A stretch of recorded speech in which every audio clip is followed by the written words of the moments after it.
ಬಂಧುಗಳಿಗೆ ಎಲ್ರಿಗೂ ನಮಸ್ಕಾರ. ಈ ಕಾರ್ಯಕ್ರಮವನ್ನು ನಾವು ಒಂದು ಪ್ರಾರ್ಥನೆಯೊಂದಿಗೆ ಆರಂಭ ಮಾಡುವ. ಆದರೆ ಈ ಪ್ರಾರ್ಥನೆ ಸಾಮೂಹಿಕವಾಗಿ ಮಾಡುವ. ನಾವು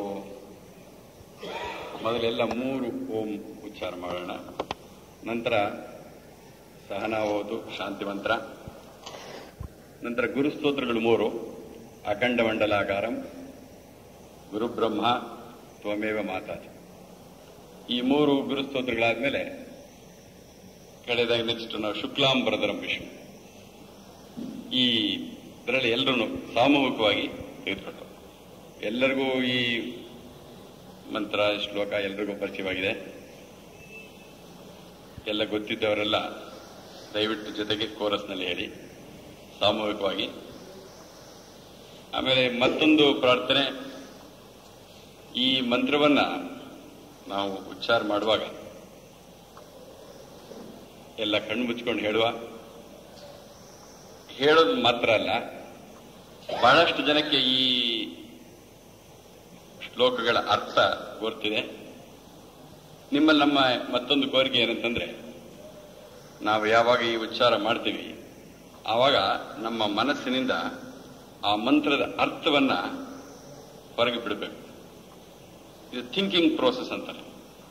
ಇದು ಯಾಕೆ ತಮ್ಮಲ್ಲಿ ಕೇಳ್ತಾ ಇದ್ದೀನಿ ಅಂತಂದ್ರೆ, ಈ ಥಾಟ್ ರೇಡಿಯೇಷನ್ ಅನ್ನೋದು, ಈ ವಿಚಾರ ಪ್ರಸರಣ ಒಂದು ವಿಜ್ಞಾನದಿಂದ ಚೆನ್ನಾಗಿ ಇದು ಪ್ರೂವ್ ಆಗಿದೆ, ಸಾಬೀತಾಗಿದೆ. ನಾವು ಒಂದು ಗುಂಪಿನಲ್ಲಿ ಒಂದೇ ಟೈಮಲ್ಲಿ ಒಂದೇ ಯೋಚನೆ ಇದ್ದರೆ ಅದು ಈ ಜಾಗದಲ್ಲಿ ಕೂಡಿದ್ರು ಉಳಿದವ್ರ ಮೇಲೂ ಬಹಳಷ್ಟು ಪರಿಣಾಮ ಮಾಡುತ್ತೆ. ಇದಕ್ಕೇನಂತಾರೆ ಥಾಟ್ ರೇಡಿಯೇಷನ್ ಅಥವಾ ವಿಚಾರ ಪ್ರಸರಣ. ಸೊ ಈ ಪರಿಣಾಮ ಎಲ್ಲರ ಮೇಲೂ ಬೀರ್ಲಿ ಅಂತ ಅಂದ್ಬಿಟ್ಟು ಈ ಉದ್ದೇಶ. ಎಲ್ರಿಗೂ ಗೊತ್ತು, ಈ ಒಂದು ಸಹನಾ ಹೋತು ಅಂತಂದ್ರೆ ದೇವರು ಎಲ್ಲರೂ ನಮ್ಮನ್ನ ಕಾಪಾಡಲಿ. ನಮ್ಮನ್ನ ನಾವು ಹೇಳೋದು ಬರೀ ನಾನು ಮಾತ್ರ ಅಂತಲ್ಲ, ನಾವು ಈ ಅಧ್ಯಯನದಲ್ಲಿ ಚೆನ್ನಾಗಿ ಮುಂದುವರಿಲಿ. ನಮಗೆ ವೀರ್ಯ ಅಂದ್ರೆ ಶಕ್ತಿ ಬರಲಿ. ಶಕ್ತಿ ಅಂತಂದ್ರೆ ಒಳಗೆ ಆಂತರಿಕ ಶಕ್ತಿ ಬರಲಿ.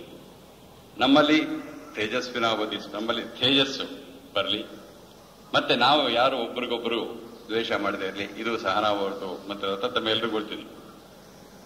ಆಮೇಲೆ ಅಖಂಡ ಮಂಡಲಾಕಾರಮಲ್ಲಿ ನಾವು ಅದನ್ನ ಶ್ಲೋಕವನ್ನು ಉಚ್ಚಾರ ಮಾಡುವಾಗ ನಾವೇನು ನೋಡ್ಬೇಕಂತಂದ್ರೆ, ಈ ಸಂಪೂರ್ಣ ಈ ಮಂಡಲವನ್ನ, ಈ ಅನಿಮೇಟ್ ಅಂಡ್ ಇನ್ಅನಿಮೇಟ್ ಏನಿದೆ ಪ್ರತಿಯೊಂದರಲ್ಲೂ ಒಂದು ದೇವಾಂಶ ಇದೆ.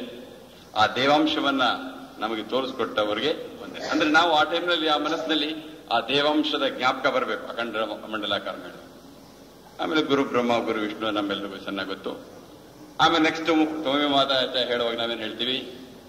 ನೀನೇ ತಾಯಿ, ನೀನೇ ತಂದೆ, ನೀನೇ ಗುರು, ನೀನೇ ನನಗೆ ಎಲ್ಲ ಹೊರಗಿನ ಪ್ರಾಪಂಚಿಕ ವಿದ್ಯೆ ಮತ್ತು ಆತ್ಮವಿದ್ಯೆ ಎಲ್ಲವನ್ನು ಕೊಟ್ಟವರು, ನಿನಗೆ ನಮಸ್ಕಾರ ಅಂತ ಹೇಳ್ತೀವಿ. ಶುಕ್ಲಾಂಬರಧರಂ ನಮಗೆಲ್ಲ ಗೊತ್ತಿದೆ. ಸೊ ನಾವೆಲ್ಲ ಒಟ್ಟಿಗೆ we will take it in chorus. ಮೊದಲು 3 ಓಂಕಾರ, ನಂತರ ಸಹನಾ ಹೋತು, ಆಮೇಲೆ ಗುರುಸ್ತೋತ್ರ, ಕಡೆಯಲ್ಲಿ ಶುಕ್ಲಾಂಬರಧರಂ. ದಯವಿಟ್ಟು ಸಹಕರಿಸಿ ಶುರು ಮಾಡುವ.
अखण्डमण्डलाकारं व्याप्तं येन चराचरं तत्पदं परं दर्शितं येन तस्मै श्रीगुरवे नमः।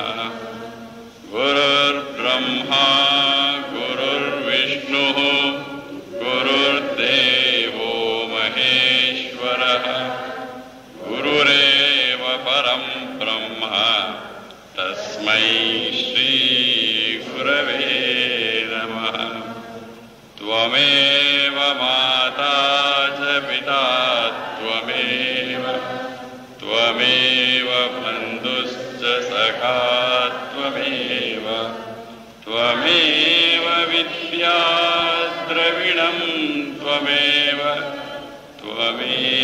सर्वं मम देव देव त्वमेव सर्वं मम देव देव। शुक्लाम्बरधरं विष्णुं शशिवर्णं चतुर्भुजं प्रसन्नवदनं ध्याये सर्वविघ्नोपशान्तये। ಮೊಟ್ಟ ಮೊದಲು ಪರಮ ಪೂಜ್ಯ ಗುರುದೇವ ಸ್ವಾಮಿ ಚಿನ್ಮಯಾನಂದರಿಗೆ ಮತ್ತು ನಮ್ಮ ಪೂಜ್ಯ ಸ್ವಾಮಿ ಬ್ರಹ್ಮಾನಂದರಿಗೆ ಮತ್ತು ಇನ್ನಿತರ ಗುರುಪರಗೆ ಮತ್ತೆ ಇಲ್ಲಿ ಸೇರಿರ್ತಕ್ಕಂಥ ದೊಡ್ಡವರಿಗೆಲ್ಲ ಚಿಕ್ಕವರಿಗೆ ನಮ್ಮ ಬಂಧುಗಳಿಗೆ ಎಲ್ಲರಿಗೂ ಸಪ್ರೇಮ ಪ್ರಣಾಮಗಳು. ನಾನು ಮಾತಾಡಬೇಕು ಅಂತ ನಮ್ಮ ಪೂಜ್ಯ ಸ್ವಾಮಿ ಬ್ರಹ್ಮಾನಂದ ಅವರು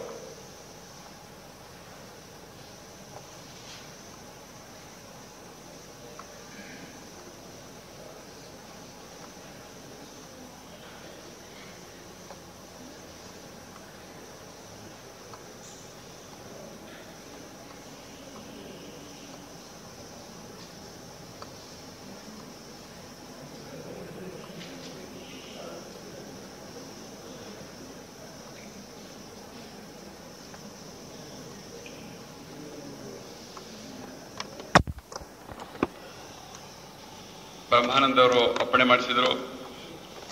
ಅವರು ನಮಗೆ ಪ್ರೋತ್ಸಾಹ ನೀಡಿದರು, ಉದ್ದೇಶಿಸಿದರು, ಆಶೀರ್ವಾದ ಮಾಡಿದರು, ಮತ್ತೆ ಅಪ್ಪಣೆ ಮಾಡಿದರು. ಅದರಿಂದ ನಾವೇನು ಇಲ್ಲಿ ಹೇಳಬೇಕಂತ ಇದ್ದೀವಿ ಇದೆಲ್ಲರ ಅವರ ನಮಗೆ ಹೇಳಿಕೊಟ್ಟಿರುವಂಥದ್ದು. ನಾವೆಲ್ಲ ನಾನು ಒಂದು ನಿಮಿತ್ತ ಕಾರಣ ಮಾತ್ರ. ನಮ್ಮಿಂದ ಏನಾದರೂ ಒಳ್ಳೆಯದೇನಾದರೂ ಬಂದರೆ ನಮ್ಮ ಗುರುಗಳಿಗೆ ಮಾತ್ರ ಸಲ್ಲಬೇಕು, ನಮ್ಮದು ಏನು ಸ್ವಂತವಾಗಿ ಏನಿಲ್ಲ. ನನಗೆ ನಮ್ಮ ಸ್ವಾಮೀಜಿಯವರು ಹೇಳಿದರು, ಏನಾದರೂ ಒಂದು ವಿಚಾರವನ್ನ ನಾವು ಬರೀ ಕೇಳಿದರೆ ಸಾಲದು, ಮನಸ್ಸಿಟ್ಟು ಆಲೈಸಬೇಕು. ಕೇಳೋದಕ್ಕೂ ಆಲೈಸಿದ್ದಕ್ಕೂ ವ್ಯತ್ಯಾಸ ಇದೆ.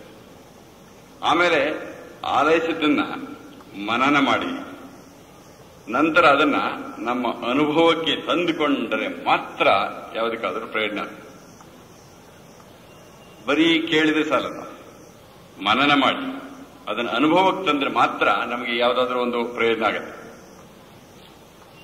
ಈ ರೀತಿ ಅವರಿಂದ ಕೇಳಿದ್ರನ್ನ ನಾವು ಏನೇನು ನಮ್ಮ ಸ್ವಂತ ಜೀವನದಲ್ಲಿ ಅನುಭವಿಸಿದ್ವು ಆ ಅನುಭವಗಳನ್ನ ತಮ್ಮ ಮುಂದೆ ಇಡೋದಕ್ಕೆ ಇಷ್ಟಪಡ್ತೀನಿ. ಈ ಮಾತುಗಳು ಶುರು ಮಾಡೋದಕ್ಕೆ ಮೊದಲು ಒಂದು ನಡೆದ ಘಟನೆ ತಮಗೆ ಹೇಳಲೇಬೇಕಾಗಿದೆ. ನಾವು ಇಲ್ಲಿ ಹಿಂದ್ಗಡೆ ರಾಗಿಗುಡಿ ಹಿಂಭಾಗ JP ನಗರ್ ಸೆಕೆಂಡ್ ಫೇಸ್ ಅಂತ ಇದೆ, ಅಲ್ಲಿ ವಾಸ. ನಮ್ಮ ಮನೆ ಎದುರುಗಡೆ ಒಂದು VD ಪಾಲಿಟೆಕ್ನಿಕ್ ಅಂತ ಒಂದು ಎಜುಕೇಶನಲ್ ಇನ್ಸ್ಟಿಟ್ಯೂಷನ್ ಇದೆ. ಒಂದ್ಸಾರಿ ಅಲ್ಲಿ ಯಾರೊಬ್ಬ ಪಾಲಿಟೆಕ್ನಿಕ್ ವಿದ್ಯಾರ್ಥಿ ಹೋಗ್ತಾ ಇದ್ದ. ಆ ವಿದ್ಯಾರ್ಥಿ ಹೋಗ್ತಾ ಇದ್ದಾಗ ಅವ್ರ ಜೊತೆ ಒಂದು ಸಂಭಾಷಣೆ ಮಾಡೋ ಒಂದು ಅವಕಾಶ ಸಿಕ್ತು. ಆ ಸಂಭಾಷಣೆ ಯಾವ್ದಾದ್ರು ಶುರು ಮಾಡ್ಬೇಕು ನೋಡಿ. ಮೊದಲು ಕೇಳಿದೆ, ಯಾಕೆಂದ್ರೆ ಗೊತ್ತು ಅವನ ಡ್ರೆಸ್ಸು, ಯಾಕಂದ್ರೆ ಸ್ಕೂಲ್ ಮಕ್ಕಳಾದ್ರೆ ದೊಡ್ಡ ದೊಡ್ಡ ಭಾರ ಹೊತ್ಕೊಂಡು ಹೋಗ್ತಾ ಇರುತ್ತೆ. ಅವನ ಕೈಯಲ್ಲಿಟ್ಟರು 1-2 ನೋಟ್ಬುಕ್ ನೋಡಿ ಅವ್ನು ಡೆಫಿನೆಟ್ ಆಗಿ ಪಾಲಿಟೆಕ್ನಿಕ್ಗೆ ಹೋಗ್ತಾ ಇದ್ದಾನೆ ಅಂತ ಗೊತ್ತು. ಆದ್ರೂ ಕೇಳಿದೆ, ಎಲ್ಲಿ ನೀವು ಹೋಗ್ತಾ ಇರೋದು? ಕೇಳ್ಬೋದು, ಇದೇನು ಯಾಕೆ ಕೇಳಬೇಕಾಗಿತ್ತು ಅಂತ. ಇದು ಬಹಳ ಸಾಮಾನ್ಯ. ಯಾವುದಾದ್ರೂ ಒಂದು ಸಂಭಾಷಣೆ ಶುರು ಮಾಡಬೇಕಂತಂದ್ರೆ ಗೊತ್ತಿರೋ ವಿಷಯ ಕೇಳ್ತೀವಿ. ಈಗ ನಾವು ನೋಡಿರ್ಬೋದು, ಯಾವುದೋ ಮದುವೆ ಮನೆ ಅದು ಇದು ಊಟ ಮಾಡಿರ್ತೀವಿ. ಊಟ ಮಾಡಿ ಅಲ್ಲೇ ಹತ್ತಿರದಲ್ಲೇ ಇನ್ನೊಬ್ರು ಊಟ ಮಾಡಿರ್ತಾರೆ, ಕೈ ತೊಳೆಯಕ್ಕೆ ಬಂದಿರ್ತಾರೆ. ನಾವು ಕೈ ತೊಳಿತಾ ಇರ್ತೀವಿ, ಅವರು ಕೈ ತೊಳಿತಾ ಇರ್ತಾರೆ.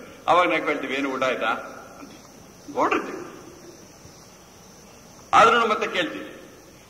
ಇನ್ನೊಂದ್ಸರಿ ನೋಡಿರ್ಬೇಕು, ನಾವು ಬಸ್ ಸ್ಟಾಪ್ಗಳಲ್ಲಿ ಶೆಲ್ಟರ್ ಗಿಲ್ಟರ್ ಇರಲ್ಲ ಅಂತ ಕಡೆ ಇನ್ನೇನು ನಿಂತಿರೋದೇ ಬಸ್ಗೆ. ಆದ್ರೂ ಕೇಳ್ತೀವಿ, ಎಲ್ಲಿಗೆ ಹೊರಟ್ರಿ, ಎಲ್ಲಿಗೆ, ಬಸ್ಗ ಅಂತ. ಅವ್ನು ಕಾಯ್ತಾ ಇರೋದು ಸತ್ಯ, ಬಸ್ಸಿಗೆ ಮಾತ್ರ, ಆದ್ರೂ ಕೇಳ್ತೀವಿ.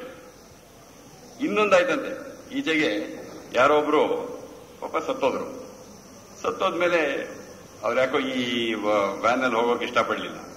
4 ಜನ ಹೊತ್ಕೊಂಡು ಹೊರಟು ಹೋಗ್ತಾ ಇದ್ದಾಗ ಯಾರೊಬ್ರು ಬಂದ್ಬಿಟ್ಟು ಎದುರಿಗೆ, ಏನ್ ಸ್ವಾಮಿ ಇವರು ಸತ್ತೋದ್ರ?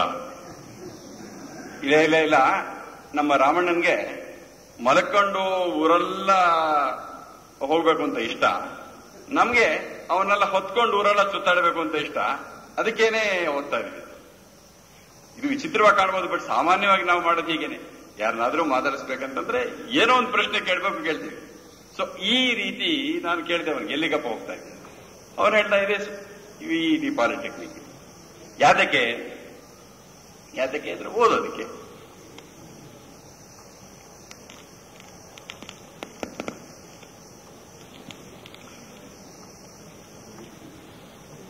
ನಮ್ಮ ಪ್ರತೀಕ್ಷೆ ಇದು ನಮ್ಮನ್ನು ಪರೀಕ್ಷೆ ಮಾಡ್ತಾ ಇದೆ. ಇವರೇನಾದ್ರೂ ಸ್ವಲ್ಪ ಏನಾದ್ರು ಮನೋಸ್ಥೈರ್ಯ ಕಳ್ಕೊಳ್ತಾರ? ಇಲ್ವಾ? ಯಾಕಪ್ಪ ಹೋಗ್ತಾ ಇದೀಯಾ? ಪಾಲಿಟಿಕ್ಸ್. ಯಾತಕ್ಕೆ? ಇದು ಮಾಡೋದಕ್ಕೆ, ಅಲ್ಲಿ ಓದೋದಕ್ಕೆ. ಯಾತಕ್ಕೆ ಓದ್ಬೇಕು? ಓದ್ಬಿಟ್ಟು ಒಂದು ಡಿಪ್ಲೊಮಾ ಪಡ್ಕೋಬೇಕು. ನಾ ಹೇಳಿ, ಬರೀ ಒಂದು ಸರ್ಟಿಫಿಕೇಟ್ ನಿನ್ಗೆ ಬೇಕಾಯ್ತು ಅಂತಂದ್ರೆ ನೋಡು, ನನಗೆ ಈ ಪ್ರಿಂಟ್ ಮಾಡೋ ಫ್ರೆಂಡ್ಸ್ ಬಹಳ ಜನ ಇದ್ದಾರೆ, ಬೇಕಾದಷ್ಟು ಸರ್ಟಿಫಿಕೇಟ್ಸ್ ಕೊಡಿಸ್ಬಿಡ್ತೀನಿ. ಇಲ್ಲ ಹಂಗಲ್ಲ, ನನಗೆ ಆ ಸರ್ಟಿಫಿಕೇಟ್ ಇಂದ ಆ ಡಿಪ್ಲೊಮಾ ಬರೋದ್ರಿಂದ ನನಗೆ ಮುಂದೆ ಕೆಲಸ ಬೇಕು.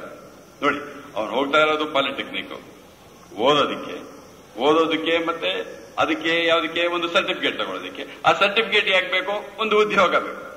ಯಾಕಪ್ಪ ಉದ್ಯೋಗ ಬೇಕು? ಮತ್ತೆ ಅವನು ನೋಡಿ, ಉದ್ಯೋಗ ಯಾಕೆ ಬೇಕು? ದುಡ್ಡು. ಹೋಗಿ ಹಣ ಯಾಕಪ್ಪ ಬೇಕು? ಅವನು ಹೇಳ್ತಾನೆ, ಏನಷ್ಟು ಗೊತ್ತಿಲ್ವಾ ನಿಮ್ಗೆ? ಇಷ್ಟೆಲ್ಲ ಪ್ರಶ್ನೆ ಯಾತಕ್ಕೆ ಕೇಳಿದ್ರೆ ಎಲ್ಲ ಹೇಳಿದೆ. ಈ ದುಡ್ಡು ಯಾತಕ್ಕೆ ಗೊತ್ತಿಲ್ವಾ? ಇಷ್ಟೇ ನೋಡಿ. ಅದರಿಂದ ಕೆಲವು ವಸ್ತುಗಳು ಕೊಂಡ್ಕೋಬೇಕು. ಒಂದು ಸೈಟ್ ತಗೊಳ್ಳೋದು, ಒಂದು ಮನೆ ಕಟ್ಟೋದು, ಒಂದು ಬಟ್ಟೆ ಬರೆ ತೆಗೆದುಕೊಳ್ಳೋದು, ಮನೆಯಲ್ಲಿ radio, television, washing machine, cassette recorder, ಆಳುಗಳು, ಮನೆಯೆಲ್ಲ ಗೃಹ ಉಪಕರಣಗಳು ಎಲ್ಲ ತೆಗೆದುಕೊಳ್ಳೋದು, ಮನೆ, ಪ್ರತಿಯೊಂದು ಈ ಐಶ್ವರ್ಯಗಳು. ಮತ್ತೆ ಕೆಲವು ನನ್ನ ಇಂದ್ರಿಯ ಭೋಗಕ್ಕೆ ಬೇಕಾದ ವಸ್ತುಗಳನ್ನೆಲ್ಲ ಕೊಂಡ್ಕೋಬೇಕು ಅಂತ ಅವನು ಸಮ್ಮರಿಯಾಗಿ ಹೇಳಿ, ಅವನು ಲಿಸ್ಟ್ ಹೇಳಿದ್ರೆ ಅದು 2 ಇತ್ತು. ಇದೆಲ್ಲ ಯಾಕೆ ಬೇಕು ಅಂತ ನೆಕ್ಸ್ಟ್ ಹೇಳಿ. ಅವಾಗ ಅವನು ಯೋಚನೆ ಮಾಡಕ್ ಶುರು ಮಾಡಿದ, ಯಾಕೆ ಬೇಕು ನನ್ಗೆ ಇದೆಲ್ಲ? ನೋಡಿ, ಅವಾಗ ಯೋಚನೆ ಮಾಡಕ್ ಶುರು ಮಾಡ್ದ. ಅವಾಗ ಹೇಳ್ತಾನೆ, ಓಹೋ, ಇದನ್ನೆಲ್ಲ ಇದ್ರೆ ಕಡೆಗೆ ನನಗೆ ಸುಖ, ಶಾಂತಿ, ನೆಮ್ಮದಿ, ಆನಂದ. ನೋಡಿ, ಅವನು ಆ ದಿನ ಆ ಪಾಲಿಟೆಕ್ನಿಕ್ ಹೋಗ್ತಾ ಇರೋದು ಒಂದಕ್ಕೊಂದಕ್ಕೆ ಯಾತಕ್ಕೆ ಅಂತ ಕೇಳ್ಕೊಂಬಂದ್ರೆ ಕಡೆಗೆ ನಿಂತಿದ್ದು ಯಾಕೆ ಅಂತಂದ್ರೆ ಅವನಿಗೆ ಬೇಕಾದ್ದು ಸುಖ, ಶಾಂತಿ, ನೆಮ್ಮದಿ, ಆನಂದ. ಇದು ಆ ಒಬ್ಬ ವ್ಯಕ್ತಿಯ ಮಾತ್ರ ಅಲ್ಲ, ಪ್ರತಿಯೊಬ್ರು. ನೀವು ಯಾರಿಗಾದ್ರೂ ಒಬ್ರು ಡಿಸ್ಕೋ ಡ್ಯಾನ್ಸ್ ಮಾಡಕ್ ಹೋಗ್ತಾ ಇದ್ದಾರೆ ಅಂತ ಕೇಳಿ, ಯಾಕೆ ಅಂತ ಕೇಳಿ, ಅವನಿಗೆ ಅಲ್ಟಿಮೇಟ್ ಕಡೆಗೆ ಫೈನಲ್ ಆಗಿ ಬೇಕಾಯ್ತು ಏನು? ಆನಂದ. ಅದು ಯಾವ್ದೋ ಒಂದು ಸ್ಪೋರ್ಟ್ಸ್ಗೆ ಹೋಗ್ತಾ ಇದ್ದಾರೆ ಅಂತ ಕೇಳಿ, ಮೊನ್ನೆ ಯಾರೋ ಸ್ನೇಹಿತರು ಸಿಕ್ಕಿದ್ರು, ಅವನ ಮಗನ ಕರಾಟೆ ಕಲಿಸ್ತಾ ಇದೀವಿ, ಯಾಕಂದ್ರೆ ಅವನು ಆಮೇಲೆ ಕಡೆಗೆ ಆನಂದ ಅಂತ ಅಷ್ಟೇ. ಯಾರು ಏನೇ ಕೆಲಸ ಮಾಡ್ತಾ ಇದ್ರು, ಎಲ್ಲೇ ಇರ್ಲಿ, ಏನೇ ಕೆಲಸ ಮಾಡ್ತಾ ಇರ್ಲಿ, ಒಂದು ನೃತ್ಯ ಇರ್ಬೋದು, ಒಂದು ಸಂಗೀತ ಇರ್ಬೋದು, ಒಂದು ಕಾರ್ಖಾನೆಗೆ ಹೋಗ್ತಾ ಇರ್ಬೋದು, ಅಥವಾ ಒಂದು ಈ ಶಿಕ್ಷಣ ಕ್ಷೇತ್ರಕ್ಕೆ ಹೋಗ್ತಾ ಇರ್ಬೋದು, ಎಲ್ಲಿ ಏನೇ ಮಾಡ್ತಾ ಇರ್ಲಿ, ಅಂತಿಮವಾಗಿ ಯಾಕೆ ಮಾಡ್ತಾ ಇದೀಯಪ್ಪ ಅಂದ್ರೆ ಕಡೆಗೆ ಬೇಕಾದ್ದು ಸುಖ, ಶಾಂತಿ, ಆನಂದ. ನಮ್ಮಲ್ಲಿ ಇರೋರು ಅಷ್ಟೇ. ಈಗ ನಾವೆಲ್ಲ ಇಲ್ಲಿ ಬಂದು ಸೇರಿರೋದು ಒಂದೇ ಉದ್ದೇಶ, ಏನು ಅಂತ ಕಾರಣ ಕಡೆ ಕೇಳಿದ್ರೆ ಕಡೆಗೆ ನಮ್ಗೆ ಸಿಗುತ್ತೆ. ನಮ್ಗೆ ಬೇಕು ಸುಖ ಬೇಕು, ಶಾಂತಿ ಬೇಕು, ನೆಮ್ಮದಿ ಬೇಕು, ಆನಂದ ಬೇಕು. ಇದು ಯಾರ ಒಬ್ಬರ ಇದೆಲ್ಲ, ಪ್ರಪಂಚದ ಬರೀ ಈ ದೇಶ ಈ ಭಾಗ ಅಂತಲ್ಲ, ಪ್ರಪಂಚದ ಯಾವುದೇ ಮೂಲೆಗೆ ಹೋಗ್ಲಿ ಪ್ರತಿಯೊಬ್ಬರಿಗೂ ಬೇಕಾದ ಒಂದೇ ಸುಖ, ಶಾಂತಿ, ನೆಮ್ಮದಿ ಮತ್ತೆ ಆನಂದ. ಇದರಲ್ಲಿ ಏನು ವ್ಯತ್ಯಾಸವಿಲ್ಲ. ಇವರು ಯಾವುದೇ ಜಾತಿಯವರಾಗಿರ್ಬೋದು, ಯಾವುದೇ ಮತದವರಾಗಿರ್ಬೋದು, ಯಾವುದೇ ಪಂಥ ಇರಬಹುದು, ಯಾವುದೇ ವಯಸ್ಸಿನವರಿರ್ಬೋದು, ಅಥವಾ ಯಾವುದೇ ರಾಷ್ಟ್ರೀಯತೆ ಇರ್ಬೋದು, ಎಷ್ಟೆಲ್ಲ ಬೇರೆ ಬೇರೆ ಇದ್ರೂ ಕೂಡ ಮುಖ್ಯವಾಗಿ ನನಗೆ ಏನ್ ಬೇಕಪ್ಪ ಅಂದ್ರೆ ಇದರಲ್ಲಿ ಮಾತ್ರ ವ್ಯತ್ಯಾಸವಿಲ್ಲ. ದುಃಖ ನಿವೃತ್ತಿ, ಸುಖ ಪ್ರಾಪ್ತಿ, ಇದರಲ್ಲಿ ವ್ಯತ್ಯಾಸ ಎಂಥದೂ ಇಲ್ಲ. ನಮಗೆ ಕೆಲವು ನೋಡಿ, ಈ ಬೇರೆ ವಿಚಾರಗಳೆಲ್ಲ ನಾವು ಭಿನ್ನರು. ಕೆಲವರಿಗೆ ಕಾರಣ ಇಷ್ಟ, ಕೆಲವರಿಗೆ ಸಿಹಿ ಇಷ್ಟ, ಕೆಲವರಿಗೆ ಕತ್ಲಲ್ಲಿರೋಕೆ ಇಷ್ಟ, ಕೆಲವರು ಬ್ರೈಟ್ ಪ್ಲೇಸ್, ಒಳ್ಳೆ ಚೆನ್ನಾಗಿ ಬೆಳಗಿರೋ ಕಡೆ ಬೇಕು, ಕೆಲವರು ನಿಶ್ಶಬ್ದವಾಗಿರೋ ಕಡೆ ಇರಬೇಕು, ಕೆಲವರು ಬರೀ ಗಲಾಟೆ. ಇದು ಯಾವುದೋ ಮೂಕ ಚಿತ್ರ ಬಂದಿತ್ತು ನೋಡಿ, ಅದರಲ್ಲಿ ಅವನು ಗಲಾಟೆ ಇರೋ ಒಂದು ಟೇಪ್ ಪ್ರಕಾರ ಹಾಕೊಂಡಿದ್ದೆ ಮಾಡ್ತಾನ, ಅವನ್ಗೆ ಅದೇ ಬೇಕು. ಒಬ್ಬೊಬ್ಬರಿಗೂ ಒಂದೊಂದು ಬೇಕು. ಆಮೇಲೆ ಇದ್ರಲ್ಲಂತೂ ಕೆಲವರಿಗಂತೂ ಜನಗಳ ಮಧ್ಯೆನೇ ಇರಬೇಕು, ಕೆಲವರಿಗೆ ಜನನೇ ಆಗಲ್ಲ. ಈ ಮೊನ್ನೆ ಈ ಬಾರ್ಸಿಲೋನಾ ಒಲಿಂಪಿಕ್ಸ್ ನಡೀತಾ ಇದ್ದಾಗ ಈ ಪೇಪರ್ನಲ್ಲಿ ಬಂದಿತ್ತು, ಒಂದೇ ಊರಿನವರು Steffi graph and Boris baker.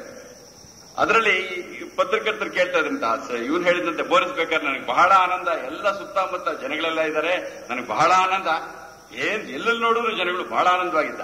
ಆದ್ರೆ ಅವಳೇ ಸ್ಟೆಫಿ ಗ್ರಾಫ್ ಹೇಳ್ತಾರಂತ, ಇದೊಂದು ದೊಡ್ಡ ನರಕ, ನನಗೆ ಬೇರೆ ಕಡೆ ಇರಬೇಕು ಅಂತ ಸೆಪರೇಟ್ ಹೋಟೆಲ್ಗೆ ಸ್ವಲ್ಪ ದೂರ ಇರೋ ಕಡೆ ಹೋಟೆಲ್, ವಿಲೇಜ್ ಅಲ್ಲೇ ಇರಲಿಲ್ಲ. ಅಂದ್ರೆ ಬೇರೆ ಬೇರೆ ವಿಚಾರದಲ್ಲಿ ನಮ್ಗೆ ಈ ದ್ವಂದ್ವಗಳು ಬೇರೆ ಬೇರೆ ಬೇಕು. ಆದರೆ ಇವೆರಡರಲ್ಲಿ ಹುಡುಕಿ ಸುಖ ದುಃಖ ಅಂತಂದ್ರೆ ಇದರಲ್ಲಿ ಮಾತ್ರ ಚಾಯ್ಸ್ ಪ್ರಪಂಚದಲ್ಲಿ ಯಾರಿಗೂ ಬೇರೆ ಇಲ್ಲ, ಒಂದೇ ಒಂದು.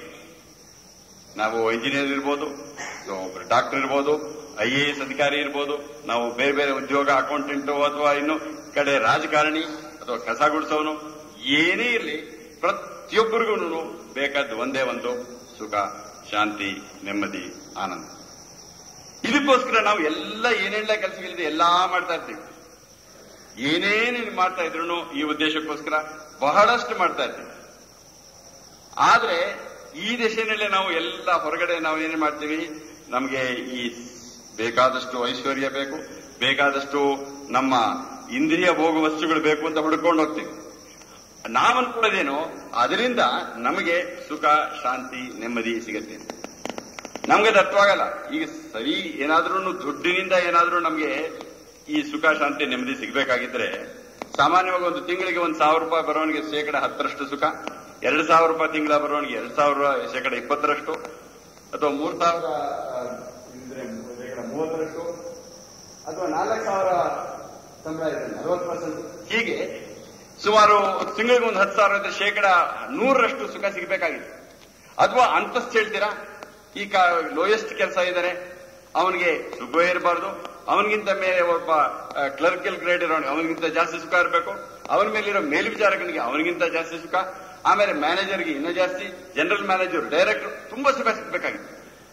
ಅಂದ್ರೆ ನಮ್ಮ ಅಧಿಕಾರ, ಅಂತಸ್ತು, ಅದರಿಂದ ನಮಗೆ ಸುಖ ಸಿಗುತ್ತೆ.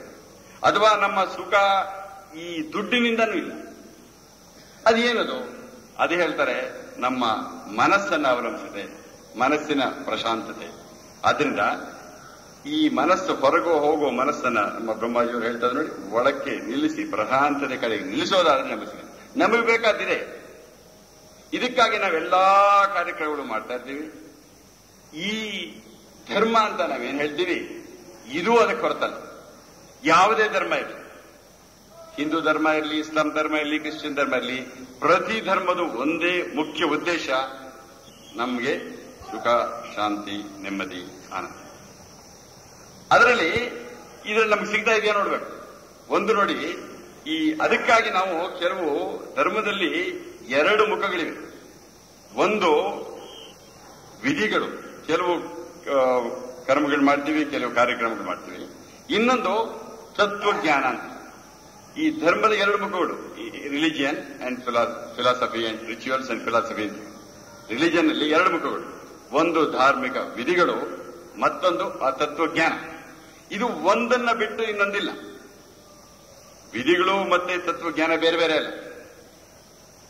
ಈ ರಿಚುವಲ್ ಅಥವಾ ಈ ವಿಧಿಗಳು ಅಂದ ಕೂಡಲೇ ನಾನು ಹೇಳಿದೆ ಮೊದಲು, ಇದು ಧರ್ಮದ ಒಂದು ಮುಖ್ಯವಾದ ಮುಖ. ಇದನ್ನ ನಾವು ಮಾಡ್ತಾರೋ ಉದ್ದೇಶ ಏನು, ನಮಗೆ ಆನಂದ ಸಿಗಬೇಕು. ಆದ್ರೆ ಈ ಹೇಗಾಗೋಗ್ಬಿಟ್ಟಿದೆ ಈಗ ಅಂತಂದ್ರೆ, ಜನಗಳಲ್ಲಿ ಇದರ ನಂಬಿಕೆನೇ ಹೊರಟೋಗ್ಬಿಟ್ಟಿದೆ. ಆಮೇಲೆ ಈ ಪದ ನೋಡಿದ್ರೆ ಜನಗಳು ಓಡೋಗ್ಬಿಡ್ತಾರೆ. ರಿಚುವಲ್ಸ್ ಅಂತಂದ್ರೆ ಈಗ ನೋಡಿ, ಕೇಳಿರ್ಬೇಕು, ಯಾರಾದ್ರೂ ಒಂದು ಕೆಲಸನ ಏನು ಅರ್ಥಶೂನ್ಯವಾಗಿ ಮಾಡ್ತಾ ಇದ್ದಾರೆ, ಏನು ಪ್ರಯೋಜನವಿಲ್ಲದ ರೀತಿ ಮಾಡ್ತಾ ಇದ್ರೆ, ಏನೋ ಯಾಂತ್ರಿಕವಾಗಿ ಮಾಡ್ತಾ ಇದ್ರೆ ಹೇಳ್ತಾ ಇದೀವಿ is doing it in a ritualistic way ಅಂತ. ಅಂದ್ರೆ ನಮ್ಮರ್ಥ ಏನು, ಒಂದು ರಿಚುವಲ್ ಅಥವಾ ವಿಧಿ ಏನಂತಂದ್ರೆ ಏನೋ ಒಂದು ಯಾಂತ್ರಿಕವಾಗಿ ಮಾಡೋದು, ಅರ್ಥಶೂನ್ಯವಾಗಿ ಮಾಡೋದು, ಅಪ್ರಯೋಜನಕವಾಗಿ ಮಾಡೋದು ಅಂತ. ಇದಕ್ಕೆ ನಾವೆಲ್ಲ ಕಾರಣ. ಯಾರ್ಯಾರು ನಾವು ವಿಧಿಗಳನ್ನ ಅನುಸರಣೆ ಮಾಡ್ತಾ ಇದೀವಿ, ನಾವೆಲ್ಲ ಇದಕ್ಕೆ ಕಾರಣ. ನಾವು ಇದನ್ನ ಸ್ವಲ್ಪ ಅರ್ಥ ಮಾಡ್ಕೊಂಡು, ನಮ್ಮ ಇದರ ಉದ್ದೇಶ ಏನಂತಂದ್ರೆ, ನಾವು ನೆಕ್ಸ್ಟ್ ಕೆಲವು ವಿಧಿಗಳನ್ನ ತೆಗೆದುಕೊಂಡು ನೋಡ್ತೀವಿ, ಯಾಕೆ ಈ ರೀತಿ ಆಗ್ತಾ ಇದೆ. ಸರಿಯಾಗಿ ನೋಡಿದ್ರೆ ಈ ವಿಧಿಗಳು, ನಾವೀಗ ಒಂದೊಂದೇ ತೆಗೆದು ನೋಡುವಾಗ ನಮ್ಗೆಲ್ಲರಿಗೂ ಅರ್ಥವಾಗುತ್ತೆ. ಸರಿಯಾಗಿ ನೋಡಿದ್ರೆ ಒಂದೊಂದು ವಿಧಿನೂ ಬಹಳ ಅರ್ಥಪೂರ್ಣ, ತುಂಬಾ ಪ್ರಯೋಜನಕಾರಿ. ಅರ್ಥಶೂನ್ಯವಲ್ಲ, ಅರ್ಥಪೂರ್ಣದ್ದು. ಅಪ್ರಯೋಜನವಲ್ಲ, ಬಹಳ ಪ್ರಯೋಜನ ಇರೋದು. ಸರಿಯಾಗಿ ಅದು ಮಾಡಬೇಕಾದ ರೀತಿಯಲ್ಲಿ ಅರ್ಥಪೂರ್ಣವಾಗಿ ಅರ್ಥವನ್ನ ತಿಳಿದು ಅನುಭವಿಸಿ ಮಾಡಿದರೆ, ಅರ್ಥ ತಿಳಿಯೋದು ಎರಡು ತರ ಇದೆ. ಒಂದು, ಯಾವುದೇ ಒಂದು ವಿಧಿನಲ್ಲಿ ಮೇಲ್ನೋಟಕ್ಕೆ ಒಂದು ಅರ್ಥ ಇರುತ್ತೆ, ಒಳಗಡೆ ಒಂದು ಒಳಾರ್ಥವಿರುತ್ತೆ. ಈ ಒಳಾರ್ಥವನ್ನ, ಹೊರಗೆ ಬಾಹ್ಯಾರ್ಥ ಮತ್ತೆ ಒಳಗಡೆ ಅರ್ಥ, ಈ ಎರಡು ಅರ್ಥವನ್ನು ತಿಳಿದು ಅದನ್ನು ಅನುಭವಿಸಿ ಮಾಡಿದರೆ ನೋಡಿ, ಅದು ಯಾವುದೇ ವಿಧಿಯಾಗಲಿ, ಇಂಥದ್ದು ಅಂತದ್ದು ಅಂತಲ್ಲ. ಈಗ ಸುಮಾರು ಒಂದು 15-20 ವಿಧಿಗಳು ನಾವು ಆಮೇಲೆ ವಿಚಾರ ಮಾಡ್ತೀವಿ. ಒಂದೊಂದು ವಿಧಿನೂ ಕೂಡ ನಮ್ಮನ್ನ ಹಿಮಾಲಯನ್ ಹೈಟ್ಸ್ ಅಂತಾರಲ್ಲ, ಅಷ್ಟು ಮೇಲ್ಮಟ್ಟಕ್ಕೆ ಎತ್ತಬಲ್ಲದು. ಆದ್ರೆ ಈಗ ನಮ್ಗೆ ಸದ್ಯಕ್ಕೆ ಅದಾಗ್ತಾ ಇಲ್ಲ. ಯಾಕಾಗ್ತಾ ಇಲ್ಲ ವಿಚಾರ ಮಾಡುವ. ನಮ್ಮ ಹೇಳಿದ್ವು ಧಾರ್ಮಿಕ ವಿಧಿಗಳು ಬಹಳ ಪ್ರಯೋಜನಕಾರಿ, ಫಲಕಾರಿ. ಆದ್ರೆ ಈಗ ಫಲಕಾರಿ ಆಗ್ತಾ ಇಲ್ಲ. ಯಾಕೆ ಫಲಕಾರಿ ಆಗ್ತಾ ಇಲ್ಲ? ಈ ವಿಧಿಗಳನ್ನ ನಾವು ಆಚರಿಸಬೇಕೆ, ಬಿಡಬೇಕೆ? ಯಾಕೆ ಆಚರಿಸಬೇಕು? ಏನು ಪ್ರಯೋಜನ ಇಲ್ಲದ ಯಾಕೋಸ್ಕರ ಆಚರಿಸಬೇಕು? ನಾವು ಸೂಪರ್ಸ್ಟಿಷನ್ ಆಗಿ ಮಾಡಲೇಬೇಕು ಅಂತ ಹೋಗೋದು ಬೇಡ. ನಾವು ವಿಚಾರ ಮಾಡಬೇಕು, ಅದರಿಂದ ಏನಾದ್ರೂ ಪ್ರಯೋಜನ ಇದ್ರೆ ಮಾಡುವ, ಇಲ್ಲ ಹೋದ್ರೆ ವಿಲ್ ಡಿಸ್ಕಾರ್ಡ್ ಇಟ್, ಬಿಟ್ಬಿಡುವ. ಆದ್ರೆ ಬಿಡೋದಕ್ಕೆ ಮುಂಚೆ ಅದರಲ್ಲಿ ಏನಾದ್ರೂ ಅರ್ಥವಿದೆಯಾ, ನಮ್ಗೆ ಈ ತರ ಪ್ರಯೋಜನವಾಗದೇ ಇದ್ರೆ ಕಾರಣ ಏನು ಅಂತಂದು ನೋಡಿ. ಒಂದು, ಈ ವಿಧಿಗಳನ್ನ ಒಂದೊಂದಾಗಿ ತಗೊಳ್ಳೋದಕ್ಕೆ ಮುಂಚೆ ನಾವು ಒಂದು ವಿಷಯ ಹೇಳಬೇಕು ಅಂತ ಇದೀವಿ. ಈ ಧಾರ್ಮಿಕ ವಿಧಿಗಳಲ್ಲಿ ಸಾಮಾನ್ಯವಾಗಿ 3 ತರ ಇರುತ್ತೆ. ಒಂದು, ಕೆಲವು ಕ್ರಿಯೆಗಳಿರುತ್ತೆ. ಎಲ್ಲ ನೋಡಿದಿರ, ಎಲ್ಲ ವಿಧಿಗಳನ್ನ ನಾವು ಮಾಡ್ತಾನೆ ಇದೀವಿ, ಆಚರಣೆ ಮಾಡಿದೀವಿ, ನಿಮ್ಗೆಲ್ಲ ಅರ್ಥವಾಗುತ್ತೆ. ಇದು ಕೆಲವು ಕ್ರಿಯೆಗಳಿರುತ್ತೆ. ಆಮೇಲೆ ಕೆಲವುಗಳ ಪದಗಳ ಉಚ್ಚಾರಣೆ ಇರುತ್ತೆ, ಒಂದೊಂದು ಶ್ಲೋಕ ಇರ್ಬೋದು ಅಥವಾ ಮಂತ್ರ ಇರ್ಬೋದು. ಆಮೇಲೆ ಕೆಲವು ವಿಚಾರ ಕ್ರಿಯೆಗಳು. ಇದು 3. ಇಲ್ಲ ಇದು ಕೆಲವು ಕಾರ್ಯಗಳು, ಇಲ್ಲ ಕೆಲವು ಪದಗಳು, ಶ್ಲೋಕ, ಮಂತ್ರ ಇತ್ಯಾದಿ, ಅಥವಾ ಕೆಲವು ವಿಚಾರ ಕ್ರಿಯೆಗಳು. ಸರಿಯಾಗಿ ಈ ವಿಧಿಗಳನ್ನ ಅರ್ಥ ಮಾಡಿಕೊಂಡು ಅನುಭವಿಸಿ ಮಾಡಿದರೆ ಮೊಟ್ಟ ಮೊದಲನೇದಾಗಿ ನಮ್ಮ ಶಾರೀರಕ್ಕೆ ವ್ಯಾಯಾಮ ಆಗುತ್ತೆ. ನಾನು ಬಹಳ ಸ್ಥೂಲವಾದ ವಿಚಾರ ಮೊದಲು ಹೇಳ್ತಾ ಇದ್ದೀನಿ. ಏನಾಗದೆ ಹೋದ್ರೂ ನಮ್ಮ ಶರೀರಕ್ಕೆ ವ್ಯಾಯಾಮ ಆಗುತ್ತೆ. ಬಹಳ ಇದು ಹೇಳ್ಬೋದು, ಏನು ಹಿಂಗೆ ಹೇಳ್ತಾ ಇದ್ದೀರಲ್ಲ ಅಂತ. ಒಂದೊಂದು ಕ್ರಿಯೆಗಳು ತಗೊಂಡ್ರೆ ನೀವು ಒಪ್ತೀರಾ? ನೀವೇ ಆಚೆ ವಿಚಾರ ಮಾಡಿದ್ರೆ ತಮಗೂ ಅರ್ಥವಾಗತ್ತೆ, ಅರ್ಥನೂ ಆಗೂ ಇರುತ್ತೆ.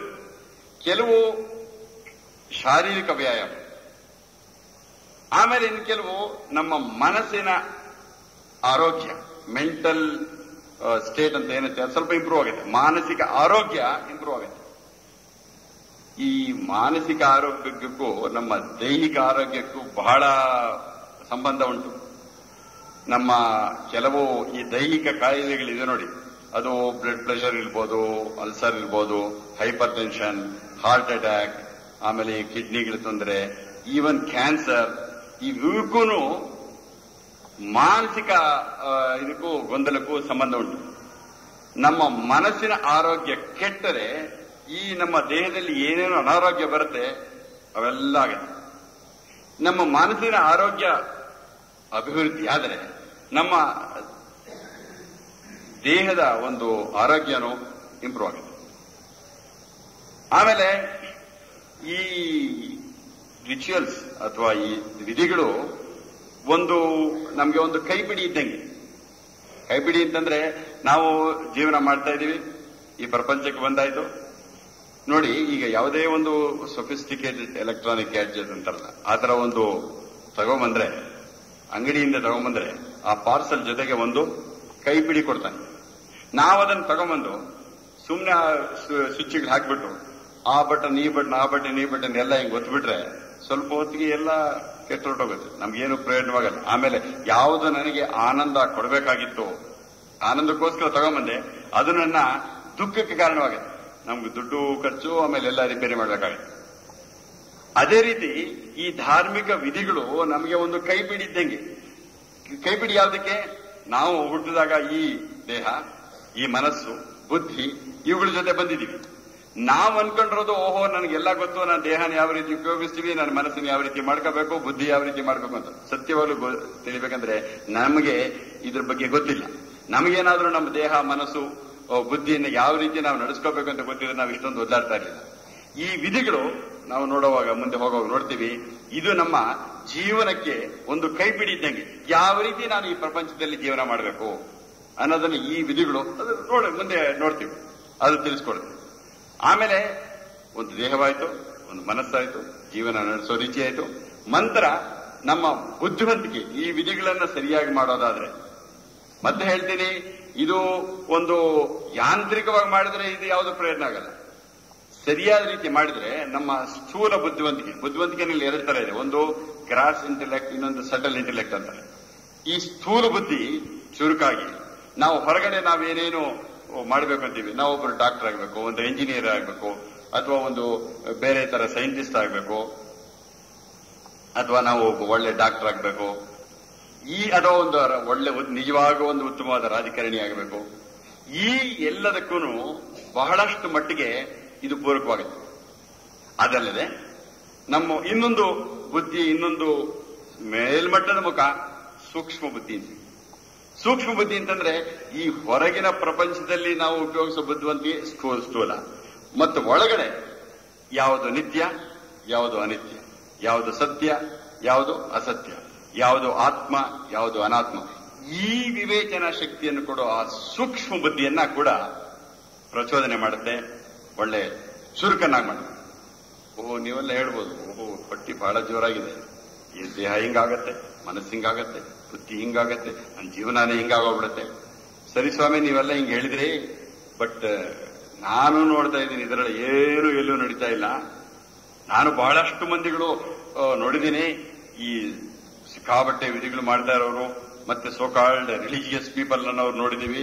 ಅವ್ರ ಮೈ ಮೇಲೆಲ್ಲ ಇವೆ ಅಂಗಾಂಗಗಳು, ಹೊಟ್ಟೆಯಿಂದ ಮೇಲಕ್ಕೆಲ್ಲ ಬರೀ ಚಿಹ್ನೆಗಳಿವೆ.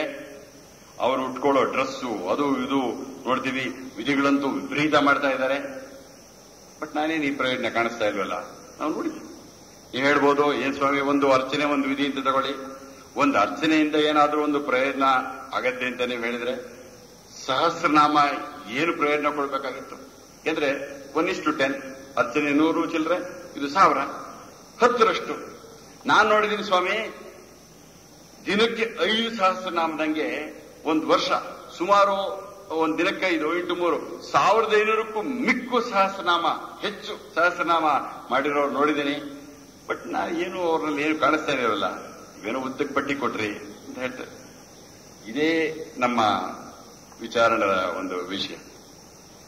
ಯಾಕೆ ಅಲ್ಲಿ ಫಲಕಾರಿ ಆಗ್ತಾ ಇಲ್ಲ ಅಂತಂದ್ರೆ, 100ಕ್ಕೆ 90 ಭಾಗ ಅಷ್ಟೊಂದು ವಿಧಿಗಳನ್ನು ಅವ್ರು ಮಾಡಿದ್ರು ಕೂಡ ಅವರು ಅದರ ಅರ್ಥವನ್ನ ಗ್ರಹಣೆ ಮಾಡ್ತಾ ಇಲ್ಲ. ಸ್ಥೂಲ ಅರ್ಥ ಮತ್ತೆ ಒಳಗಿನ ಅರ್ಥ ನೋಡ್ತಾ ಇಲ್ಲ. ಅಥವಾ ಅದನ್ನ ನೋಡಿ ಅರ್ಥ ಮಾಡಿ ಮನನ ಮಾಡಿಕೊಂಡ್ರು ಅದನ್ನ ಆಚರಣೆಗೆ ತಂದಿಲ್ಲ. ಆದ್ರಿಂದ ಆ ವಿಧಿಗಳು ಫೇಲ್ ಆಗ್ತಾ ಇವೆ. ಮನೆ ಬ್ರಹ್ಮಾಜಿಯವರು ಮಾರವಾಗ ಹೇಳಿದ್ರು, ಈ 100 ಒಂದು 20-30 ಬಾವಿ ತೆಗೆದಿದ್ರು ಅಂತ ಹೇಳಿದ್ರು ನೋಡಿ. ಅದರಲ್ಲಿ 20-30 ಬಾವಿ ತೆಗೆದ್ರು ಏನು ಪ್ರಯೋಜನವಾಗಿಲ್ಲ. ಅದೇ ಹೇಳಿದ್ರು, ಒಂದೇ ಬಾವಿನ ಆಳವಾಗಿ ತೆಗೆದಿದ್ದರೆ ನೀರು ಸಿಕ್ತಿತ್ತು ಅಂತ ಹೇಳಿದ್ರು. ಅದೇ ರೀತಿ 5-4 ನೋಡಿ, ವಿಷ್ಣು ಸಹಸ್ರನಾಮ, ಲಲಿತಾ ಸಹಸ್ರನಾಮ, ಲಕ್ಷ್ಮೀ ಸಹಸ್ರನಾಮ, ಆ ಸಹಸ್ರನಾಮ, ಈ ಸಹಸ್ರನಾಮ ಒಂದೇ ದಿನಕ್ಕೆ 3-4 ಹೇಳೋದಂದ್ರೆ ಸುಮಾರು 3000 ಹೇಳ್ತಾ ಇದ್ದಾರೆ. ಅದರ ಬದಲು ಬರೀ ಒಂದು 12, ಒಂದು 12 ಆ ಹೇಳುವಾಗ ಅರ್ಥಪೂರ್ಣವಾಗಿ ಏನಾದ್ರೂ ಮಾಡಿದ್ರೆ ಅದರ ಪ್ರಯೋಜನ ಈ 5000ಕ್ಕಿಂತ ಜಾಸ್ತಿ. ಆದ್ರಿಂದ ಎಷ್ಟು ವಿಧಿಗಳನ್ನು ಮಾಡ್ತೀವಿ, ಎಷ್ಟು ಹೊತ್ತು ಮಾಡ್ತೀವಿ ಅದು ಮುಖ್ಯ ಅಲ್ಲ. ನಾವು ಅದರಲ್ಲಿ ಎಷ್ಟು ಆಳವಾಗಿ ಹೋಗ್ತೀವಿ ಅದು ಮುಖ್ಯ. ಆಳವಾಗಿ ಹೋದ್ರೆ ಡೆಫಿನೆಟ್ ನಮಗೆ ಪ್ರಯೋಜನ ಆಗೋದು ಕಂಡು. ಇಲ್ಲ ಹೋದ್ರೆ ಏನಾಗುತ್ತೆ, ಬರೀ ನಮ್ಮ ತುಟಿಗಳಿಗೆ ಒಂದು ಚೂರು ವ್ಯಾಯಾಮ ಆಗ್ಬೋದು, ಇಲ್ಲ ಒಂದು 5,000 ಸಲ ಹಿಂಗೆ ಹಾಕಿದ್ರೆ ಕೈ ಒಂದಷ್ಟು ಈ ಇದನ್ನು ವ್ಯಾಯಾಮ ಮಾಡಿಸ್ತಾರೆ ನೋಡಿ, ಡಂಬಲ್ಸ್ ಇಟ್ಕೊಂಡು ಆ ಎಕ್ಸರ್ಸೈಸ್ ಆಗ್ಬೋದು. ಅಷ್ಟಾಗತ್ತೆ ವಿನಃ ಇನ್ನೇನು ಆಗೋದಿಲ್ಲ. ಆದ್ರಿಂದ ನಮ್ಗೆ ಈ ವಿಧಿಗಳು ನಮ್ಗೆ ಪ್ರಯೋಜನ ಕೊಟ್ಟಿಲ್ಲ ಅಂದ್ರೆ ಕಾರಣ ಏನು? ಆ ವಿಧಿಯಲ್ಲ, ಆದ್ರೆ ಅದನ್ನ ಮಾಡ್ತಾ ಇರೋ ಶೈಲಿ ನಮ್ ತಪ್ಪು. ನೋಡಿ, ಒಂದೇ ಒಂದು ಒಂದು ವಿಧಿಯನ್ನು ನಾವು ಫಸ್ಟ್ ತಗೊಳ್ತೀವಿ. ಏನಂತಂದ್ರೆ ಈ ಪ್ರಾರ್ಥನೆ. ಯಾಕಂದ್ರೆ ನಮ್ಗೆಲ್ಲರೂ ಮಾಡಿರೋದು, ಅದಕ್ಕೋಸ್ಕರ ಮೊದಲು ಅದನ್ನೇ ಉದಾಹರಣೆಗೆ ತಗೊಂಡಿದ್ದೀನಿ. ಯಾವುದೇ ಒಂದು ಕಾರ್ಯಕ್ರಮ ತಗೊಳ್ಳಿ, ಒಂದು ಸಾಮಾಜಿಕವಾದ ಕಾರ್ಯಕ್ರಮ ಇರ್ಬೋದು, ಇದು ಒಂದು ಸಾಂಸ್ಕೃತಿಕ ಕಾರ್ಯಕ್ರಮ, ಇಲ್ಲ ಒಂದು ಶೈಕ್ಷಣಿಕ ಅಥವಾ ಧಾರ್ಮಿಕ, ಒಂದು ರಾಜಕೀಯ ಕೆಲಸ ಅಥವಾ ಈ ತರ ಫಂಕ್ಷನ್ಸ್, ಏನೇ ಆದ್ರೂ ಏನ್ ಮಾಡ್ತೀವಿ, ಮೊದಲು ಪ್ರಾರ್ಥನೆ ಅಂತ ಶುರು ಮಾಡ್ತೀವಿ. ಅದರ ಉದ್ದೇಶ ಏನು? ಆ ಪ್ರಾರ್ಥನೆ ಮಾಡೋದ್ರಿಂದ ನಮ್ಮ ವಿಘ್ನ, ಕೆಲಸದ ಬರಬೇಕಾದ ವಿಘ್ನ ಹೊರಟು ಹೋಗಿ ನಮ್ಮ ಕೆಲಸ ಸಫಲವಾಗಬೇಕು. ಆದ್ರೆ ಸ್ವಾಮಿ ಎದಕ್ಕೆ ಹೇಳ್ತಾರೆ ನೋಡಿ, ಕೆಲವು ಗಂಟೆ ಹಿಡ್ಕೊಂತಾರೆ, ಹಿಂಗೆ ಅಲಾಡಿಸ್ತಾರೆ. ಶುಕ್ಲಾಂಬರಧರಂ ವಿಷ್ಣು ಶಶಿವರ್ಣಂ ಶಶಿಧರಂ ಪ್ರಸನ್ನವದನಂ ಧ್ಯಾಯೇ ಸರ್ವ ವಿಘ್ನೋಪಶಾಂತಿ. ಇದು ಅವ್ರು ಎಕ್ಸ್ಪೆಕ್ಟ್ ಮಾಡೋದೇನು, ಅದರ ಅಪೇಕ್ಷೆ ಮಾಡೋದೇನು? ಇದನ್ನು ಮಾಡೋದ್ರಿಂದ ನನಗೆ ಬರ್ಬೋದಾದ ವಿಘ್ನ ಹೋಗಿ ಕೆಲಸ ಸಫಲವಾಗುತ್ತೆ. ಬಟ್ ಆಗ್ತಾ ಇಲ್ವಲ್ಲ ಸ್ವಾಮಿ, ಬಹಳಷ್ಟು ಕಡೆ ಆಗ್ತಾ ಇಲ್ಲ. ಕಾರಣ ಏನು ನೋಡಿ, ಈ ಕೆಲಸ ಸಫಲವಾಗಬೇಕಂದ್ರೆ ಅಥವಾ ವಿಫಲವಾಗಬೇಕಂದ್ರೆ ಮುಖ್ಯವಾಗಿ ನಮ್ಮ ಆಗ್ಬೇಕಾದ್ದು ನಮ್ಮ ಮನಸ್ಸು. ನಮ್ಮ ಮನಸ್ಸು ಪ್ರಶಾಂತವಾಗಿತ್ತು, ನಮ್ಮ ದೇಹ ಇರೋ ಕಡೆ ಇರಬೇಕಾಗಿದ್ರೆ, ಎಲ್ಲಿ ನಮ್ಮ ದೇಹ ಇದೆಯೋ ಅಲ್ಲಿ ನಮ್ಮ ಮನಸ್ಸಿದ್ರೆ ನಮ್ಮ ಕೆಲಸ ಸಫಲವಾಗುತ್ತೆ. ಒಂದು ಇನ್ಸ್ಟೆನ್ಸ್, ನಮ್ಮ ಕಾರ್ಖಾನೆಯಲ್ಲಿ ಈ ಉತ್ಪಾದಕತೆ ಅನ್ನೋದ್ರ ಬಗ್ಗೆ ನಾವು ಸುಮಾರು 100 ಕಾರ್ಯಕ್ರಮಗಳು ಮಾಡಿದ್ವಿ. ಮೊದಲು ಸುಮಾರು 10-12 ವರ್ಷಗಳಿಂದ ನನ್ನ ಮೊದಲ ಕಾರ್ಯಕ್ರಮಗಳು ಮಾಡಿದಾಗ ಅಲ್ಲಿ ಆ ಕಡೆ ಒಂದು ಮೂಲೆ ಬೆಂಚಲ್ಲಿ ಒಬ್ಬ ಕೂತಿದ್ದ, ಶ್ರೀನಿವಾಸ್ ಅಂತ ಅವನ ಹೆಸರು. ಸುಮಾರು 1.5 ಗಂಟೆ ಕ್ಲಾಸ್ ಎಲ್ಲ ಆಯ್ತು. ಕ್ಲಾಸ್ ಎಲ್ಲ ಮುಗಿದ ಮೇಲೆ ಅವನು ಕೂತಿದ್ದ, ಹೀಗೆ ನೋಡ್ತಾ ಇದ್ದ. ಏನ್ ಶ್ರೀನಿವಾಸ್ ಏನೋ ಒಂದು ಪ್ರಶ್ನೆ ಕೇಳಿದಾಗ ಅವನಿಗೆ ಗೊತ್ತಾಗ್ಲೇ ಇಲ್ಲ. 1.5 ಗಂಟೆ ನಾವು ಮಾತಾಡಿದ್ರು ಕೂಡ ಒಳಗಡೆ ಏನೂ ಹೋಗಿಲ್ಲ. ಅವನ ಕ್ಲಾಸ್ ಎಲ್ಲ ಅವನು ಏನು ಹೇಳಲಿಲ್ಲ. ಏನಪ್ಪ ಯಾಕಿಂಗಾಯ್ತು ಹೇಳು. ಅವನು ಹೇಳಲಿಲ್ಲ, ಏನೋ ಒಂಥರ. ಆಮೇಲೆ ಏನ್ ಮಾಡಿದೆ, ನಮ್ಮ ರೂಮ್ ಕರ್ಕೊಂಡು ಹೋದ್ರು. ನೋಡಿ ಶ್ರೀನಿವಾಸ್, ಇದು ನಿಮ್ಮನ್ನು ಪರೀಕ್ಷೆ ಮಾಡಕ್ಕೆ ಹೇಳ್ತಾರೆ, ಇದು ನನಗೋಸ್ಕರ ಬೇಕು. ಅವ್ರಿಗೆಲ್ಲ ಪುಸಲಾಯಿಸಿ ಹುರಿದುಂಬಿಸಿ ಉತ್ತೇಜನ ಕೊಟ್ಟ ಮೇಲೆ ಹೇಳ್ತಾರೆ, ನೋಡಿ ಸರ್, ನೀವು ಸತ್ಯವಾಗಿ ಹೇಳ್ಬಿಡ್ಲ, ಹಂಗೆ ಹೇಳಕ್ ಒಂಥರ ನಾಚಿಕೆ ಆಗತ್ತೆ, ಹೇಳಪ್ಪ. ಆಮೇಲೆ ಹೇಳ್ತಾ, ನೋಡಿ ನೀವು ಪಾಠ ಮಾಡ್ತಾ ಇದ್ರಿ, ಆ ಕಿಟಕಿಯಿಂದ ನೋಡ್ತಾ ಇದ್ದಾಗ ನೋಡಿ ಆ ಕೃಷ್ಣನ ಪಾಳ್ಲಿದ್ದಿರ್ಬೋದು, ಒಂದು ಒಳ್ಳೆ ಸುಂದರವಾದ ಹುಡುಗಿ. ಆ ಹುಡುಗಿ ಆ ಕಿಟಕಿ ಆ ಕಡೆ ಹಸುನೋ ಎಮ್ಮೆನೋ ಮೇಸ್ಕೊಂಡ್ ಬರ್ತಾ ಇತ್ತು. ನಾನು ಅದನ್ನ ನೋಡ್ಬಿಟ್ಟು ನನ್ನ ಮನಸ್ಸೆಲ್ಲ ಆ ಕಡೆ ಹೊರಟೋಯ್ತು. ಆ ಕಡೆ ಹೊರಟೋದ್ಮೇಲೆ ಇಲ್ಲೇನೋ ಸ್ವಲ್ಪ ಗಲಾಟೆ ಆಯ್ತು. ಈ ಕಡೆ ತಿರುಗಿದೆ. ಆದ್ರೂ ನೋಡಿ ಸ್ವಾಮಿ, ಈ ಕಡೆ ನಿಮ್ಮನ್ನು ನೋಡ್ತಾ ಇದ್ದೆ, ಕಿವಿ ರೂಮಲ್ಲೇ ಇತ್ತು. ಆದರೂ ಸ್ವಾಮಿ, ಆ ಎಳೆತ, ಆ ಆಕರ್ಷಣೆ, ಆ ಅಂಗಸೌಷ್ಠವ ಅದು ಹೇಳಿದ್ದು ನೋಡಿ, ನನಗೆ ಇಲ್ಲಿ ಏನೂ ಗೊತ್ತಾಗ್ತಿಲ್ಲ. ನನಗೆ ಹೀಗೆ ನೋಡ್ತಾ ಇದ್ದೆ, ನನಗೊಳಗೇನು ಕಾಣಿಸ್ತಾ ಇರಲಿಲ್ಲ. ಕಿವಿ ಕೊಡ್ತಾ ಇದ್ದೆ, ಒಳಗಡೆ ಏನು ಹೋಗ್ತಾ ಇರಲಿಲ್ಲ. ಯಾಕೆಂತಂದ್ರೆ ನೋಡಿ, ಮನಸ್ಸು, ಅವನ ದೇಹ ಆ ರೂಮಲ್ಲಿತ್ತು, ವಿನಃ ಮನಸ್ಸು ಹೊರಗಡೆ ಹೊರಟೋಗಿತ್ತು. ಆದ್ರಿಂದ ಕಂಪ್ಲೀಟ್ ಪ್ರೋಗ್ರಾಮ್ ಫೇಲ್. ಹಾಗೆ ಇಷ್ಟೇ, ನಮ್ಮ ಕಾರ್ಯಕ್ರಮಗಳು ಏನೇ ಇದ್ರೂ ಒಂದು ಫಲಕಾರಿಯಾಗಿ ಆಗ್ಬೇಕಂದ್ರೆ ಆ ಮನಸ್ಸು ನಮ್ಮ ದೇಹದಲ್ಲೇ ಇರಬೇಕು. ನಮ್ಮ ಕಣ್ಣಿನ ಹಿಂದೆ ಮನಸ್ಸಿರಬೇಕು. ಅವಾಗ ನಾವು we may be looking at but we can't see, we may hear but we will not listen. ಕಿವಿ ಕೊಡ್ತಾ ಇರ್ಬೋದು, ಆಲಿಸೋದಕ್ಕೆ ಅಸಾಧ್ಯ. ಆಲಿಸ್ಬೇಕಂದ್ರೆ ಮನಸ್ಸು ಕಿವಿಯ ಹಿಂದೆ ಇರಬೇಕು. ನೋಡ್ಬೇಕಂದ್ರೆ ಮನಸ್ಸು ಕಣ್ಣಿನ ನೋಡ್ತಾ ಇದ್ದೀವಿ. ಎಷ್ಟೋ ಜನ ಹಿಂಗೆ ನೋಡ್ತಾ ಇರ್ತೀವಿ, ಕಂಡೇ ಇರಲ್ಲ. ಎಷ್ಟೋ ಜನಕ್ಕೆ ಬೇಕಾದ್ರೆ ಈಗ ಫೋಟೋನೇ ನೋಡಿರಲ್ಲ ಎಷ್ಟೋ ಜನ. ಮನಸ್ಸು ಕಣ್ಣಿನ ಜೊತೆಗೆ ಹಿಂಗೆ ಹೋದ್ರೆ ಮಾತ್ರ ನೋಡಕ್ ಸಾಧ್ಯ. ನಾವೆಲ್ಲ ಎಲ್ಲರ ಅನುಭವ ಬರುತ್ತೆ. ಆದ್ರಿಂದ ಮನಸ್ಸು ನಮ್ಮ ದೇಹ ಇರೋ ಕಡೆನೇ ಇರಬೇಕು, ನಂಬರ್ 1. ಆಮೇಲೆ ಈ ಮನಸ್ಸಿನಲ್ಲಿ ಏನಾದ್ರೂ ವಿಪರೀತ ಈ ಗೊಂದಲಗಳಿದ್ರೆ, ಯಾವುದೋ ಸಡನ್ ಆಗಿ ಬಂದ್ಬಿಟ್ಟಿದ್ದೀವಿ, ದಬ ದಬ ದಬ ದಬ ಬಂದ್ಬಿಡ್ತೀವಿ. ಬಂದ ತಕ್ಷಣ ಸಡನ್ ಅಂತ ಕೂತ್ಕೊಂತೀವಿ, ಮನಸ್ಸಿನಲ್ಲಿ ತಳಮಳ ಕಳವಳ. ಈ ಪರಿಸ್ಥಿತಿಯಲ್ಲಿ ಏನಾದ್ರೂ ನಾವು ಏಕದಮ್ ಒಂದು ಕಾರ್ಯಕ್ರಮ ಶುರು ಮಾಡ್ತಂತಂದ್ರೆ ಏನು ಸಫಲ. ಅದಕ್ಕೋಸ್ಕರ ನೋಡಿ, ಈ ಶುಕ್ಲಾಂಬರದಂ ಏನಿದೆ ಅದರ ಅರ್ಥವನ್ನ ಒಂದೇ ಒಂದು ಉದಾಹರಣೆಗೋಸ್ಕರ ಇಷ್ಟೊಂದು ಮಾಡ್ತಾ ಇದ್ದೀನಿ. ಅದರ ಅರ್ಥವನ್ನ ನಾವೇನಾದ್ರೂ ನೋಡ್ದು ಅಂತಂದ್ರೆ ಅದರಲ್ಲಿ ಏನ್ ಹೇಳುತ್ತೆ, ಶುಕ್ಲ ಅಂಬರದರ, ಇದು ಬಿಳಿ ಅಂಬರ ಬಟ್ಟೆ ಹಾಕೊಂಡ್ರವನು, ವಿಷ್ಣು ಸರ್ವವ್ಯಾಪಿ, ಶಶಿವರ್ಣಂ ಚಂದ್ರನಂತ ಬಣ್ಣವುಳ್ಳವನು, ಚತುರ್ಭುಜಂ 4 ಭುಜಗಳು, ಎಲ್ಲ ಅಭಯ ಹಸ್ತ ಇದೆ, ನಿನ್ನನ್ನು ಕಾಪಾಡ್ತೀನಿ, ಯೋಚನೆ ಮಾಡಬೇಡ ಅನ್ನತ್ತೆ. ಪ್ರಸನ್ನ ವದನಂ, ಅದರ ಮುಖ ವದನ ಪ್ರಸನ್ನವಾಗಿದೆ, ಅದನ್ನ ನಾನು ಧ್ಯಾನ ಮಾಡಿದರೆ ಸರ್ವ ವಿಘ್ನ ಉಪಶಾಂತಿ. ಆದ್ರಿಂದ ನಮ್ಮ ಕಾರ್ಯಕ್ರಮದ ವಿಘ್ನಗಳು ಹೋಗ್ಬೇಕಂತಂದ್ರೆ ಗಂಟೆ ಹಿಡ್ಕೊಂಡು ಈ ಮಂತ್ರ ಹೇಳಿದ್ರೆ ಏನೂ ಆಗಲ್ಲ ಸ್ವಾಮಿ. ಅದಕ್ಕೆ ನಾವು ಹೇಳೋದು, ಇದು ಫೇಲ್ ಆಗ್ಬಿಡ್ತು ಅಂತೀವಿ. ಅದಕ್ಕೆ ಕಾರಣ ಏನು, ನಾವು ಬರೀ ಆ ಮಂತ್ರವನ್ನ ಹೇಳಿದ್ವೋ ವಿನಃ ಆ ಮಂತ್ರದಲ್ಲಿ ಹೇಳಿದ್ದನ್ನ ಅರ್ಥ ತಿಳ್ಕೊಳ್ಳಿಲ್ಲ, ಅದರ ಅನುಷ್ಠಾನ ಮಾಡಲಿಲ್ಲ. ಈ ಒಂದೇ ಒಂದು ಸ್ಮಾಲ್ ಎಕ್ಸರ್ಸೈಸ್ ಮಾಡುವ. ದಯವಿಟ್ಟು ಎಲ್ಲರೂ ಸ್ಟ್ರೈಟ್ ಆಗಿ ಕೂತ್ಕೊಳ್ಳಿ. ಬೆನ್ನು ವರ್ಟಿಕಲ್ ಆಗಿರಲಿ. ದಯವಿಟ್ಟು ಕಣ್ಣು ಮುಚ್ಚಿ. ಅದರಲ್ಲಿ ನೀವು ಆಕಾಶನ ನೋಡ್ಕೊಳ್ಳಿ. ಆಕಾಶನ ನಿಮ್ಮ ಮನಸ್ಸಿನಲ್ಲಿ ತಗೊಳ್ಳಿ. ಆಕಾಶ ಅಂತಂದ್ರೆ ನೋಡಿ, ಭೂಮಿಗಿಂತ ಸೂಕ್ಷ್ಮ ನೀರು, ನೀರಿಗಿಂತ ಸೂಕ್ಷ್ಮ ಬೆಂಕಿ, ಬೆಂಕಿಗಿಂತ ಸೂಕ್ಷ್ಮ ಗಾಳಿ, ಅದಕ್ಕಿಂತ ಸೂಕ್ಷ್ಮವಾದದ್ದು ಆಕಾಶ. ಹೋಲ್ ಈ ಅರ್ಥ ಅಂತ ಏನಿದೆ ಅದೆಲ್ಲಾನು ಆಕಾಶದಲ್ಲಿದೆ. ದಯವಿಟ್ಟು ಆಕಾಶವನ್ನ ನಿಮ್ಮ ಮನಸ್ಸಿನಲ್ಲೇ ಧ್ಯಾನ ಮಾಡಿ. ವಿಶಾಲವಾಗಿದೆ ನೀಲ ಆಕಾಶ, ಬಹಳ ವಿಸ್ತಾರವಾಗಿದೆ, ಶುರು ಇಲ್ಲ ಕೊನೆ ಇಲ್ಲ, ತುಂಬಾ ಸೂಕ್ಷ್ಮವಾದ. ಅದರಲ್ಲಿ ಬಿಳಿ ಬಟ್ಟೆ ಹಾಕೊಂಡ್ರಂತ ನಿಮ್ಮ ಇಷ್ಟ ದೇವತೆಯನ್ನ ಜ್ಞಾಪಿಸ್ಕೊಳ್ಳಿ. ನೋಡಿ ಮನಸ್ಸಿನಲ್ಲೇ. ನಿಮ್ಮ ಮೂರ್ತಿ ಅಭಯ ಹಸ್ತ ಇದೆ, ಹೇಳ್ತಾ ಇದೆ, ಏನು ಹೆದರಬೇಡ, ನಿನ್ನನ್ನು ಕಾಪಾಡ್ತೀನಿ, ನಿನ್ನನ್ನು ಕಾಪಾಡ್ತೀನಿ.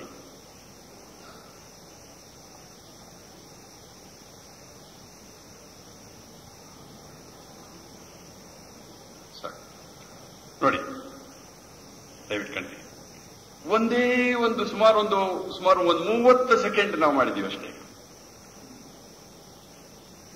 ಅದರಲ್ಲೂ ನಾವು ಆ ಮೂರ್ತಿಯನ್ನ ಫಸ್ಟ್ ಆಕಾಶ, ಅದನ್ನ ನಾವು ಯೋಚನೆ ಮಾಡಿದಾಗ ನಮ್ಮ ಮನಸ್ಸೇ ಒಂಥರ ವಿಚಾರವಾಗತ್ತೆ. ಅದರಲ್ಲಿ ನಮ್ಮ ಮೂರ್ತಿ, ಅದರ ಮಖ ಪ್ರಸನ್ನ, ಅವಾಗ ನಾವೆಲ್ಲ ಪ್ರಸನ್ನವಾಗಿ. ಅವಾಗ ಏನಾಗುತ್ತೆ, ನಮ್ಮ ಮನಸ್ಸಿನ ಸ್ವಲ್ಪ ತಳಮಳ, ಅಶಾಂತಿ ಸ್ವಲ್ಪ ಮಟ್ಟಿಗೆ ಕಮ್ಮಿ ಆಗುತ್ತೆ. ಸೊ ಈ ರೀತಿ ಪ್ರಶಾಂತವಾದ ಮನಸ್ಸಿನಲ್ಲಿ ನಾವು ಏನೇ ಕೆಲಸ ಮಾಡಲಿ ಸ್ವಾಮಿ, ಎಕ್ಸ್ಟ್ರಾರ್ಡಿನರಿ ಎಫಿಷಿಯಂಟ್, ನಮ್ಮ ದಕ್ಷತೆ ಬಹಳ ಹೆಚ್ಚುತ್ತೆ. ಆದ್ರೆ ನಮ್ಮ ಮನಸ್ಸು ತುಂಬಾ ತಳಮಳ ಇದ್ರೆ ನಾವು ಯಾವುದೇ ಕೆಲಸ ಮಾಡಲಿ, ನಾವು ಆ ಕೆಲಸದ ದಕ್ಷತೆ ಕಡಿಮೆ, ನಮ್ಮ ಕೆಲಸ ಕೆಡುತ್ತೆ. ಯಾಕೆಂತಂದ್ರೆ ನಮ್ಮ ಮನಸ್ಸು ಗಜ ಗಜ ಗಜ ಗಜ ಅಂತ ಇದೆ. ಆ ಮನಸ್ಸಿಂದ ನಾವು ಏನು ಕೆಲಸ ಮಾಡಿದ್ರು ಕೆಲಸ ಕೆಡುತ್ತೆ.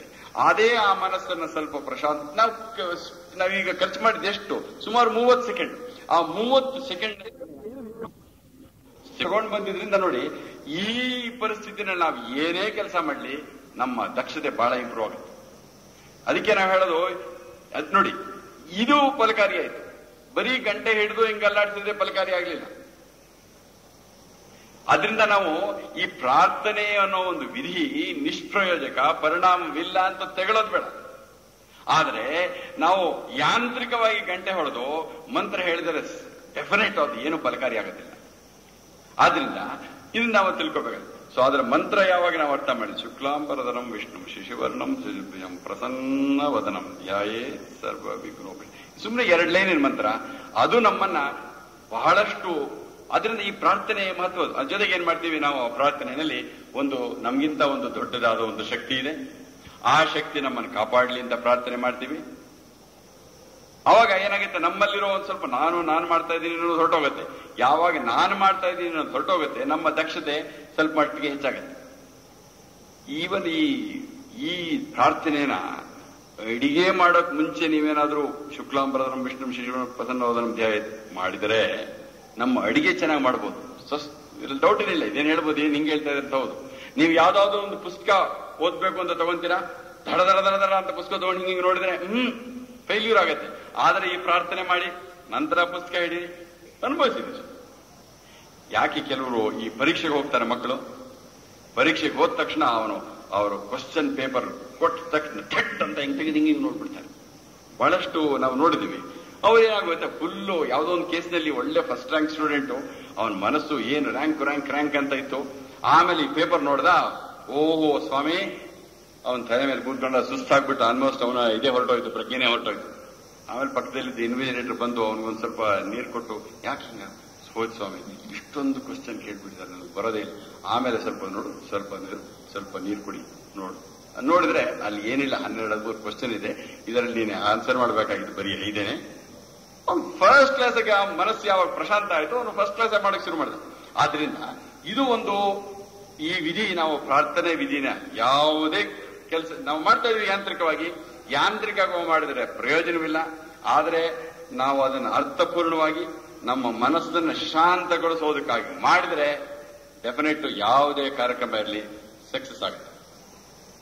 ಇದು ಒಂದು ಜೊತೆಗೆ ನಮ್ಮ ಪ್ರಾರ್ಥನೆ ಯಾವ ರೀತಿ ಇರಬೇಕು. ಈ ಪ್ರಾರ್ಥನೆ ಮಾಡುವಾಗ ನನಗೆ ಬೇಕು ಅಂದ್ರೆ ಆ ಪ್ರಾರ್ಥನೆಗೆ ಅವಕಾಶ ಇಲ್ಲ. ನಾವು ಏನೇ ಫಲವನ್ನ ನನಗೆ ಬೇಕು ಅಂತ ಕೇಳಬಾರದು ಅಂತಾರೆ. ಒಂದು ನಿದರ್ಶನ ಕೊಡ್ತಾರೆ ಇದರಲ್ಲಿ ದೊಡ್ಡವರು. ಈ ಮಹಾಭಾರತ ಯುದ್ಧ ಸೆಟ್ಲ ಅವಾಗ ಕೃಷ್ಣ ಮಲಗಿದ್ದಾಗ ಗೊತ್ತೆಲ್ರಿಗೂ ಒಂದ್ ಕಡೆ ತಲೆ ಹತ್ರ ದುರ್ಯೋಧನ ಬರ್ತಾನೆ, ಕಾಲಿನ ಹತ್ರ ಅರ್ಜುನ.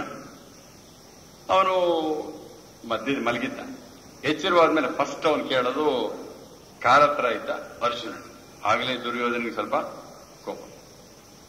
ಕೇಳ್ತಾನೆ, ಏನ್ ಬೇಕು ನೋಡು, ಒಂದು ಕಡೆ ನನ್ನ ಎಲ್ಲಾ ಅಶ್ವಗಳು, ಆನೆಗಳು, ಎಲ್ಲಾ ಕಂಪ್ಲೀಟ್ ಸೈನ್ಯ, ಶಸ್ತ್ರಗಳು, ಅಸ್ತ್ರಗಳು ಪ್ರತಿಯೊಂದೂ ಇವೆ ಒಂದು. ಇನ್ನೊಂದು ಕಡೆ ನಾನು ಮಾತ್ರ ಏನೂ ಅಸ್ತ್ರವಿಲ್ಲ, ಯಾವುದೋ ಆಯುಧವನ್ನು ಉಪಯೋಗಿಸಲ್ಲ. ಇದು ನೋಡು, ನಿನಗೆ ಇವೆರಡರಲ್ಲಿ ಯಾವ್ದು ಬೇಕೋ ತಗೋ ಅಂತ.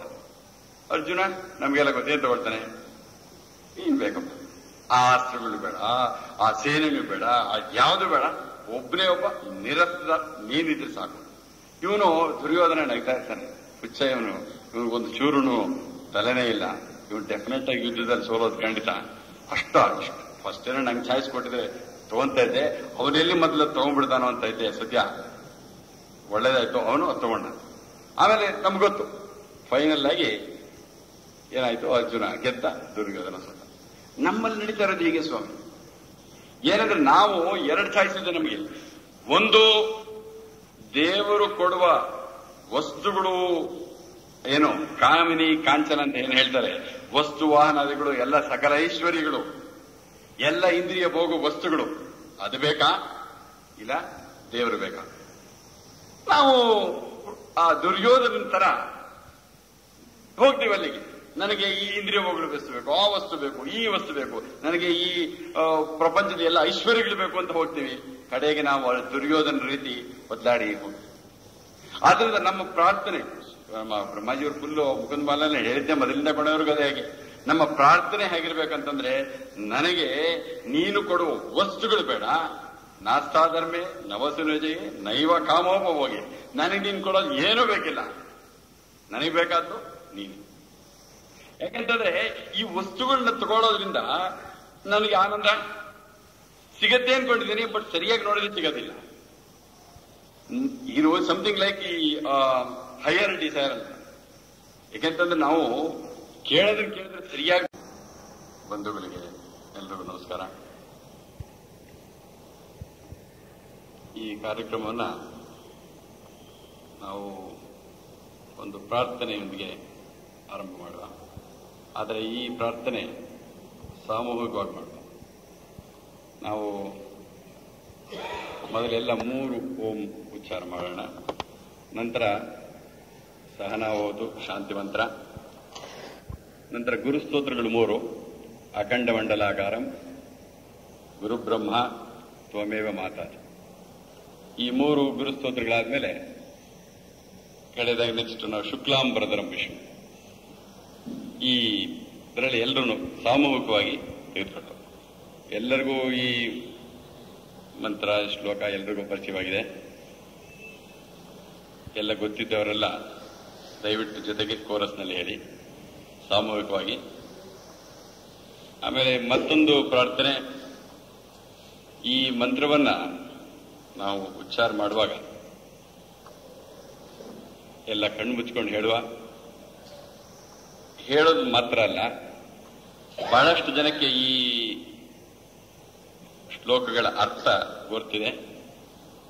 ನಿಮ್ಮಲ್ಲಿ ನಮ್ಮ ಮತ್ತೊಂದು ಕೋರಿಕೆ ಏನಂತಂದ್ರೆ, ನಾವು ಯಾವಾಗ ಈ ಉಚ್ಚಾರ ಮಾಡ್ತೀವಿ ಆವಾಗ ನಮ್ಮ ಮನಸ್ಸಿನಿಂದ ಆ ಮಂತ್ರದ ಅರ್ಥವನ್ನ ಹೊರಗೆ ಬಿಡಬೇಕು. ಇದು ಥಿಂಕಿಂಗ್ ಪ್ರೋಸೆಸ್ ಅಂತಾರೆ. ಇದು ಯಾಕೆ ತಮ್ಮಲ್ಲಿ ಕೇಳ್ತಾ ಇದ್ದೀನಿ ಅಂತಂದ್ರೆ, ಈ ಥಾಟ್ ರೇಡಿಯೇಷನ್ ಅನ್ನೋದು, ಈ ವಿಚಾರ ಪ್ರಸರಣ ಒಂದು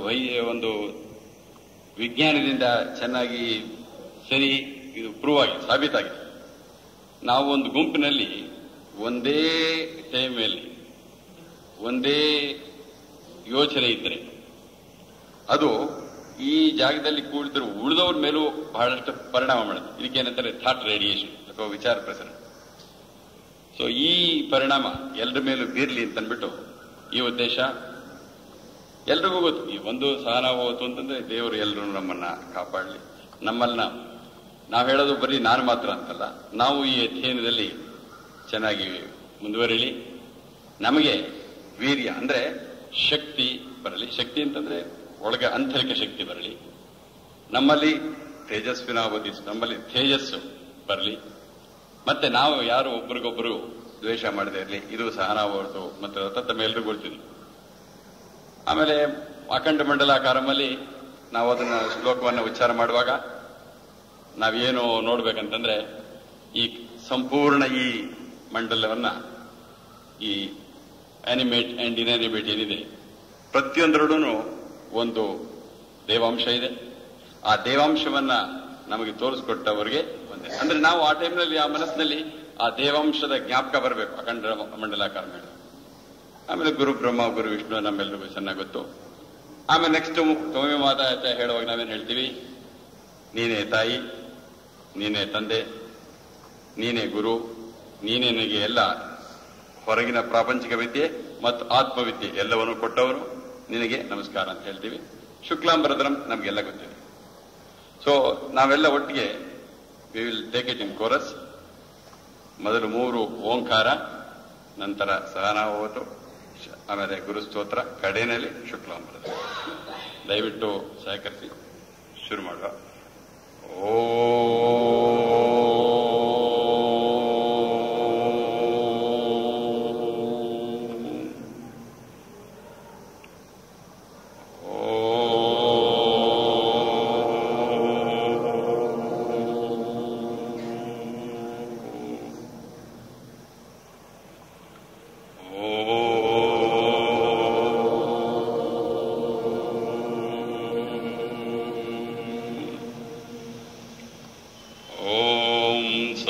सहनावतु सहनौ भुनक्तु सह वीर्यङ्करवावहै तेजस्विनावधीतमस्तु मा विद्विषावहै। ॐ शान्ति शान्ति शान्तिः। अखण्डमण्डलाकारं व्याप्तं येन चराचरं तत्पदं दर्शितं येन तस्मै श्रीगुरवे नमः।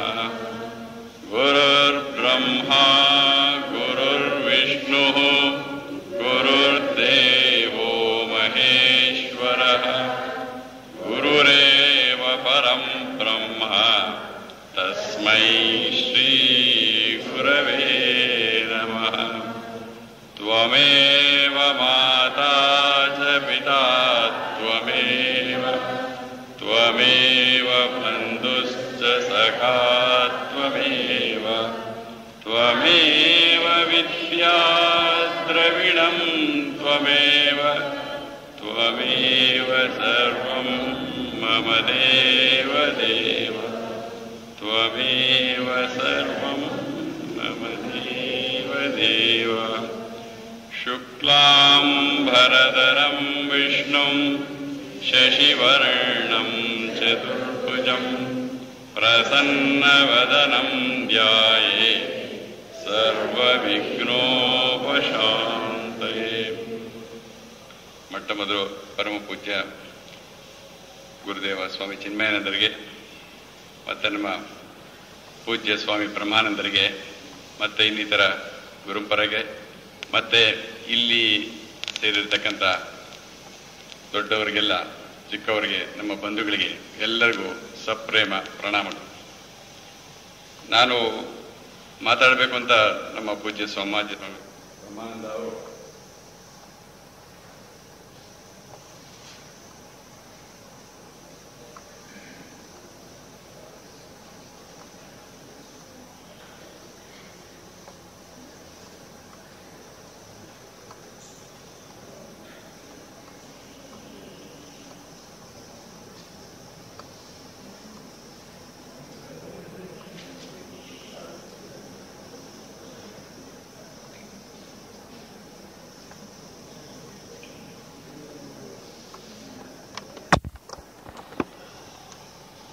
ಬ್ರಹ್ಮಾನಂದವರು ಅಪ್ಪಣೆ ಮಾಡಿಸಿದರು. ಅವರು ನಮಗೆ ಪ್ರೋತ್ಸಾಹ ನೀಡಿದರು, ಉದ್ದೇಪಿಸಿದರು, ಆಶೀರ್ವಾದ ಮಾಡಿದರು, ಮತ್ತೆ ಅಪ್ಪಣೆ ಮಾಡಿದರು. ಅದರಿಂದ ನಾವೇನು ಇಲ್ಲಿ ಹೇಳಬೇಕಂತ ಇದ್ದೀವಿ, ಇದೆಲ್ಲರ ಅವರ ನಮಗೆ ಹೇಳಿಕೊಟ್ರಂಥದ್ದು. ನಾವೆಲ್ಲ ನಾನು ಒಂದು ನಿಮಿತ್ತ ಕಾರಣ ಮಾತ್ರ. ನಮ್ಮಿಂದ ಏನಾದರೂ ಒಳ್ಳೆಯದೇನಾದರೂ ಬಂದರೆ ನಮ್ಮ ಗುರುಗಳಿಗೆ ಮಾತ್ರ ಸಲ್ಲಬೇಕು, ನಮ್ಮದು ಏನು ಸ್ವಂತವಾಗಿ ಏನಿಲ್ಲ. ನನಗೆ ನಮ್ಮ ಸ್ವಾಮೀಜಿಯವರು ಹೇಳಿದರು, ಏನಾದರೂ ಒಂದು ವಿಚಾರವನ್ನ ನಾವು ಬರೀ ಕೇಳಿದರೆ ಸಾಲದು, ಮನಸ್ಸಿಟ್ಟು ಆಲೈಸಬೇಕು. ಕೇಳೋದಕ್ಕೂ ಆಲೈಸೋದಕ್ಕೂ ವ್ಯತ್ಯಾಸ ಇದೆ. ಆಮೇಲೆ ಆಲೈಸಿದ್ದನ್ನ ಮನನ ಮಾಡಿ ನಂತರ ಅದನ್ನ ನಮ್ಮ ಅನುಭವಕ್ಕೆ ತಂದುಕೊಂಡರೆ ಮಾತ್ರ ಯಾವುದಕ್ಕಾದರೂ ಪ್ರಯೋಜನ. ಬರೀ ಕೇಳಿದ್ರೆ ಸಾಲಲ್ಲ, ಮನನ ಮಾಡಿ ಅದನ್ನ ಅನುಭವಕ್ಕೆ ತಂದ್ರೆ ಮಾತ್ರ ನಮಗೆ ಯಾವುದಾದ್ರೂ ಒಂದು ಪ್ರಯೋಜನ ಆಗುತ್ತೆ. ಈ ರೀತಿ ಅವರಿಂದ ಕೇಳಿದ್ರನ್ನ ನಾವು ಏನೇನು ನಮ್ಮ ಸ್ವಂತ ಜೀವನದಲ್ಲಿ ಅನುಭವಿಸಿದ್ವು, ಆ ಅನುಭವಗಳನ್ನ ತಮ್ಮ ಮುಂದೆ ಇಡೋದಕ್ಕೆ ಇಷ್ಟಪಡ್ತೀನಿ. ಈ ಮಾತುಗಳು ಶುರು ಮಾಡೋದಕ್ಕೆ ಮೊದಲು ಒಂದು ನಡೆದ ಘಟನೆ ತಮಗೆ ಹೇಳಲೇಬೇಕಾಗಿದೆ. ನಾವು ಇಲ್ಲಿ ಹಿಂದ್ಗಡೆ ರಾಗಿಗುಡಿ ಹಿಂಭಾಗ JP ನಗರ್ ಸೆಕೆಂಡ್ ಫೇಸ್ ಅಂತ ಇದೆ, ಅಲ್ಲಿ ವಾಸ. ನಮ್ಮ ಮನೆ ಎದುರುಗಡೆ ಒಂದು VD ಪಾಲಿಟೆಕ್ನಿಕ್ ಅಂತ ಒಂದು ಎಜುಕೇಶನಲ್ ಇನ್ಸ್ಟಿಟ್ಯೂಷನ್ ಇದೆ. ಒಂದ್ಸಾರಿ ಅಲ್ಲಿ ಯಾರೊಬ್ಬ ಪಾಲಿಟೆಕ್ನಿಕ್ ವಿದ್ಯಾರ್ಥಿ ಹೋಗ್ತಾ ಇದ್ದ. ಆ ವಿದ್ಯಾರ್ಥಿ ಹೋಗ್ತಾ ಇದ್ದಾಗ ಅವ್ರ ಜೊತೆ ಒಂದು ಸಂಭಾಷಣೆ ಮಾಡೋ ಒಂದು ಅವಕಾಶ ಸಿಕ್ತು. ಆ ಸಂಭಾಷಣೆ ಯಾವ್ದಾದ್ರೂ ಶುರು ಮಾಡ್ಬೇಕು ನೋಡಿ. ಮೊದಲು ಕೇಳಿದೆ, ಯಾಕೆಂದ್ರೆ ಗೊತ್ತು ಅವನ ಡ್ರೆಸ್ಸು, ಯಾಕಂದ್ರೆ ಸ್ಕೂಲ್ ಮಕ್ಕಳಾದ್ರೆ ದೊಡ್ಡ ದೊಡ್ಡ ಭಾರ ಹೊತ್ಕೊಂಡು ಹೋಗ್ತಾ ಇರುತ್ತೆ. ಅವನ ಕೈಯಲ್ಲಿಟ್ಟರು 1-2 ನೋಟ್ಬುಕ್ ನೋಡಿ ಅವನು ಡೆಫಿನೆಟ್ ಆಗಿ ಪಾಲಿಟೆಕ್ನಿಕ್ಗೆ ಹೋಗ್ತಾ ಇದ್ದಾನೆ ಅಂತ ಗೊತ್ತು. ಆದ್ರೂ ಕೇಳಿದೆ, ಎಲ್ಲಿ ನೀವು ಹೋಗ್ತಾ ಇರೋದು? ಕೇಳ್ಬೋದು, ಇದೇನು ಯಾಕೆ ಕೇಳಬೇಕಾಗಿತ್ತು ಅಂತ. ಇದು ಬಹಳ ಸಾಮಾನ್ಯ. ಯಾವ್ದಾದ್ರೂ ಒಂದು ಸಂಭಾಷಣೆ ಶುರು ಮಾಡ್ಬೇಕಂತಂದ್ರೆ ಗೊತ್ತಿರೋ ವಿಷಯ ಕೇಳ್ತೀವಿ. ಈಗ ನಾವು ನೋಡಿರ್ಬೋದು, ಯಾವುದೋ ಮದುವೆ ಮನೆ ಅದು ಇದು ಊಟ ಮಾಡಿರ್ತೀವಿ. ಊಟ ಮಾಡಿ ಅಲ್ಲೇ ಹತ್ತಿರದಲ್ಲೇ ಇನ್ನೊಬ್ರು ಊಟ ಮಾಡಿರ್ತಾರೆ, ಕೈ ತೊಳೆಯಕ್ಕೆ ಬಂದಿರ್ತಾರೆ. ನಾವು ಕೈ ತೊಳಿತಾ ಇರ್ತೀವಿ, ಅವರು ಕೈ ತೊಳಿತಾ ಇರ್ತಾರೆ. ಅವಾಗ ನಾವು ಕೇಳ್ತೀವಿ, ಏನು ಊಟ ಆಯ್ತಾ ಅಂತ ನೋಡಿರ್ತೀವಿ. ಆದ್ರೂ ಮತ್ತೆ ಕೇಳ್ತೀವಿ. ಇನ್ನೊಂದ್ಸರಿ ನೋಡಿರ್ಬೇಕು, ನಾವು ಬಸ್ ಸ್ಟಾಪ್ಗಳಲ್ಲಿ ಶೆಲ್ಟರ್ ಗಿಲ್ಟರ್ ಇರಲ್ಲ ಅಂತ ಕಡೆ ಇನ್ನೇನು ನಿಂತಿರೋದೇ ಬಸ್ಗೆ. ಆದ್ರೂ ಕೇಳ್ತೀವಿ, ಎಲ್ಲಿಗೆ ಹೊರಟ್ರಿ? ಎಲ್ಲಿಗೆ? ಬಸ್ಗ ಅಂತ. ಅವ್ನು ಕಾಯ್ತಾ ಇರೋದು ಸತ್ಯ, ಬಸ್ಸಿಗೆ ಮಾತ್ರ. ಆದ್ರೂ ಕೇಳ್ತೀವಿ. ಇನ್ನೊಂದಾಯ್ತಂತೆ, ಈಚೆಗೆ ಯಾರೋ ಒಬ್ರು ಪಾಪ ಸತ್ತೋದ್ಮೇಲೆ ಅವ್ರು ಯಾಕೋ ಈ ವ್ಯಾನಲ್ಲಿ ಹೋಗೋಕೆ ಇಷ್ಟಪಡ್ಲಿಲ್ಲ. 4 ಜನ ಹೊತ್ಕೊಂಡು ಹೊರಟು ಹೋಗ್ತಾ ಇದ್ದಾಗ ಯಾರೊಬ್ರು ಬಂದ್ಬಿಟ್ಟು ಎದುರಿಗೆ, ಏನ್ ಸ್ವಾಮಿ ಇವರು ಸತ್ತೋದ್ರ? ಇಲ್ಲ, ನಮ್ಮ ರಾಮಣ್ಣನ್ಗೆ ಮಲ್ಕೊಂಡು ಊರೆಲ್ಲ ಹೋಗ್ಬೇಕು ಅಂತ ಇಷ್ಟ, ನಮ್ಗೆ ಅವನ್ನೆಲ್ಲ ಹೊತ್ಕೊಂಡು ಊರೆಲ್ಲ ಸುತ್ತಾಡಬೇಕು ಅಂತ ಇಷ್ಟ, ಅದಕ್ಕೇನೆ ಹೋಗ್ತಾ ಇದೀವಿ. ಇದು ವಿಚಿತ್ರವಾಗಿ ಕಾಣ್ಬೋದು, ಬಟ್ ಸಾಮಾನ್ಯವಾಗಿ ನಾವು ಮಾಡೋದು ಹೀಗೇನೆ. ಯಾರನ್ನಾದ್ರೂ ಮಾತಾಡಿಸ್ಬೇಕಂತಂದ್ರೆ ಏನೋ ಒಂದು ಪ್ರಶ್ನೆ ಕೇಳ್ತೀವಿ.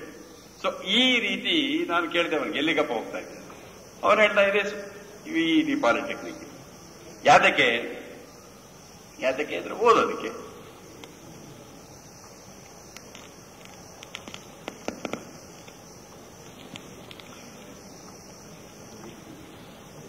ನಮ್ಮ ಪ್ರತೀಕ್ಷೆ ಇದು ನಮ್ಮನ್ನು ಪರೀಕ್ಷೆ ಮಾಡ್ತಾ ಇದೆ. ಇವರೇನಾದ್ರೂ ಸ್ವಲ್ಪ ಏನಾದ್ರು ಮನಸ್ಥೈರ್ಯ ಕಳ್ಕೊಳ್ತಾರ? ಇಲ್ವಾ? ಯಾಕಪ್ಪ ಹೋಗ್ತಾ ಇದೀಯಾ? ಪಾಲಿಟಿಕ್ಸ್. ಯಾತಕ್ಕೆ? ಇದು ಮಾಡೋದಕ್ಕೆ, ಅಲ್ಲಿ ಓದೋದಕ್ಕೆ. ಯಾತಕ್ಕೆ ಓದ್ಬೇಕು? ಓದ್ಬಿಟ್ಟು ಒಂದು ಡಿಪ್ಲೊಮಾ ಪಡ್ಕೋಬೇಕು. ನಾಳೆ ಬರೀ ಒಂದು ಸರ್ಟಿಫಿಕೇಟ್ ನಿನ್ಗೆ ಬೇಕಾಯ್ತು ಅಂತಂದ್ರೆ ನೋಡು, ನನಗೆ ಈ ಪ್ರಿಂಟ್ ಮಾಡೋ ಫ್ರೆಂಡ್ಸ್ ಬಹಳ ಜನ ಇದ್ದಾರೆ, ಬೇಕಾದಷ್ಟು ಸರ್ಟಿಫಿಕೇಟ್ಸ್ ಕೊಡಿಸ್ಬಿಡ್ತೀನಿ. ಇಲ್ಲ ಹಂಗಲ್ಲ, ನನಗೆ ಆ ಸರ್ಟಿಫಿಕೇಟ್ ಇಂದ ಆ ಡಿಪ್ಲೊಮಾ ಬರೋದ್ರಿಂದ ನನಗೆ ಮುಂದೆ ಕೆಲಸ ಬೇಕು. ನೋಡಿ, ಅವನು ಹೋಗ್ತಾ ಇರೋದು ಪಾಲಿಟೆಕ್ನಿಕ್ ಓದೋದಕ್ಕೆ ಮತ್ತೆ ಅದಕ್ಕೆ ಯಾವುದಕ್ಕೆ ಒಂದು ಸರ್ಟಿಫಿಕೇಟ್ ತಗೊಳ್ಳೋದಕ್ಕೆ. ಆ ಸರ್ಟಿಫಿಕೇಟ್ ಯಾಕೆ ಬೇಕು? ಒಂದು ಉದ್ಯೋಗ ಬೇಕು. ಯಾಕಪ್ಪ ಉದ್ಯೋಗ ಬೇಕು? ಮತ್ತೆ ಅವನು ನೋಡಿ, ಉದ್ಯೋಗ ಯಾಕೆ ಬೇಕು? ದುಡ್ಡು. ಹೋಗಿ ಹಣ ಯಾಕಪ್ಪ ಬೇಕು? ಅವನು ಹೇಳ್ತಾನೆ, ಏನು ಅಷ್ಟು ಗೊತ್ತಿಲ್ವಾ ನಿಮ್ಗೆ? ಇಷ್ಟೆಲ್ಲ ಪ್ರಶ್ನೆ ಯಾತಕ್ಕೆ ಕೇಳಿದ್ರೆ ಎಲ್ಲ ಹೇಳಿದೆ. ಈ ದುಡ್ಡು ಯಾತಕ್ಕೆ ಗೊತ್ತಿಲ್ವಾ? ಇಷ್ಟೇ ನೋಡಿ. ಅದರಿಂದ ಕೆಲವು ವಸ್ತುಗಳು ಕೊಂಡ್ಕೋಬೇಕು. ಒಂದು ಸೈಟ್ ತಗೊಳ್ಳೋದು, ಒಂದು ಮನೆ ಕಟ್ಟೋದು, ಒಂದು ಬಟ್ಟೆ ಬರೆ ತೆಗೆದುಕೊಳ್ಳೋದು, ಮನೆಯಲ್ಲಿ radio, television, washing machine, cassette recorder, ಆಳುಗಳು, ಮನೆಯೆಲ್ಲ ಗೃಹ ಉಪಕರಣಗಳು ಎಲ್ಲ ತೆಗೆದುಕೊಳ್ಳೋದು, ಮನೆ, ಪ್ರತಿಯೊಂದು ಈ ಐಶ್ವರ್ಯಗಳು.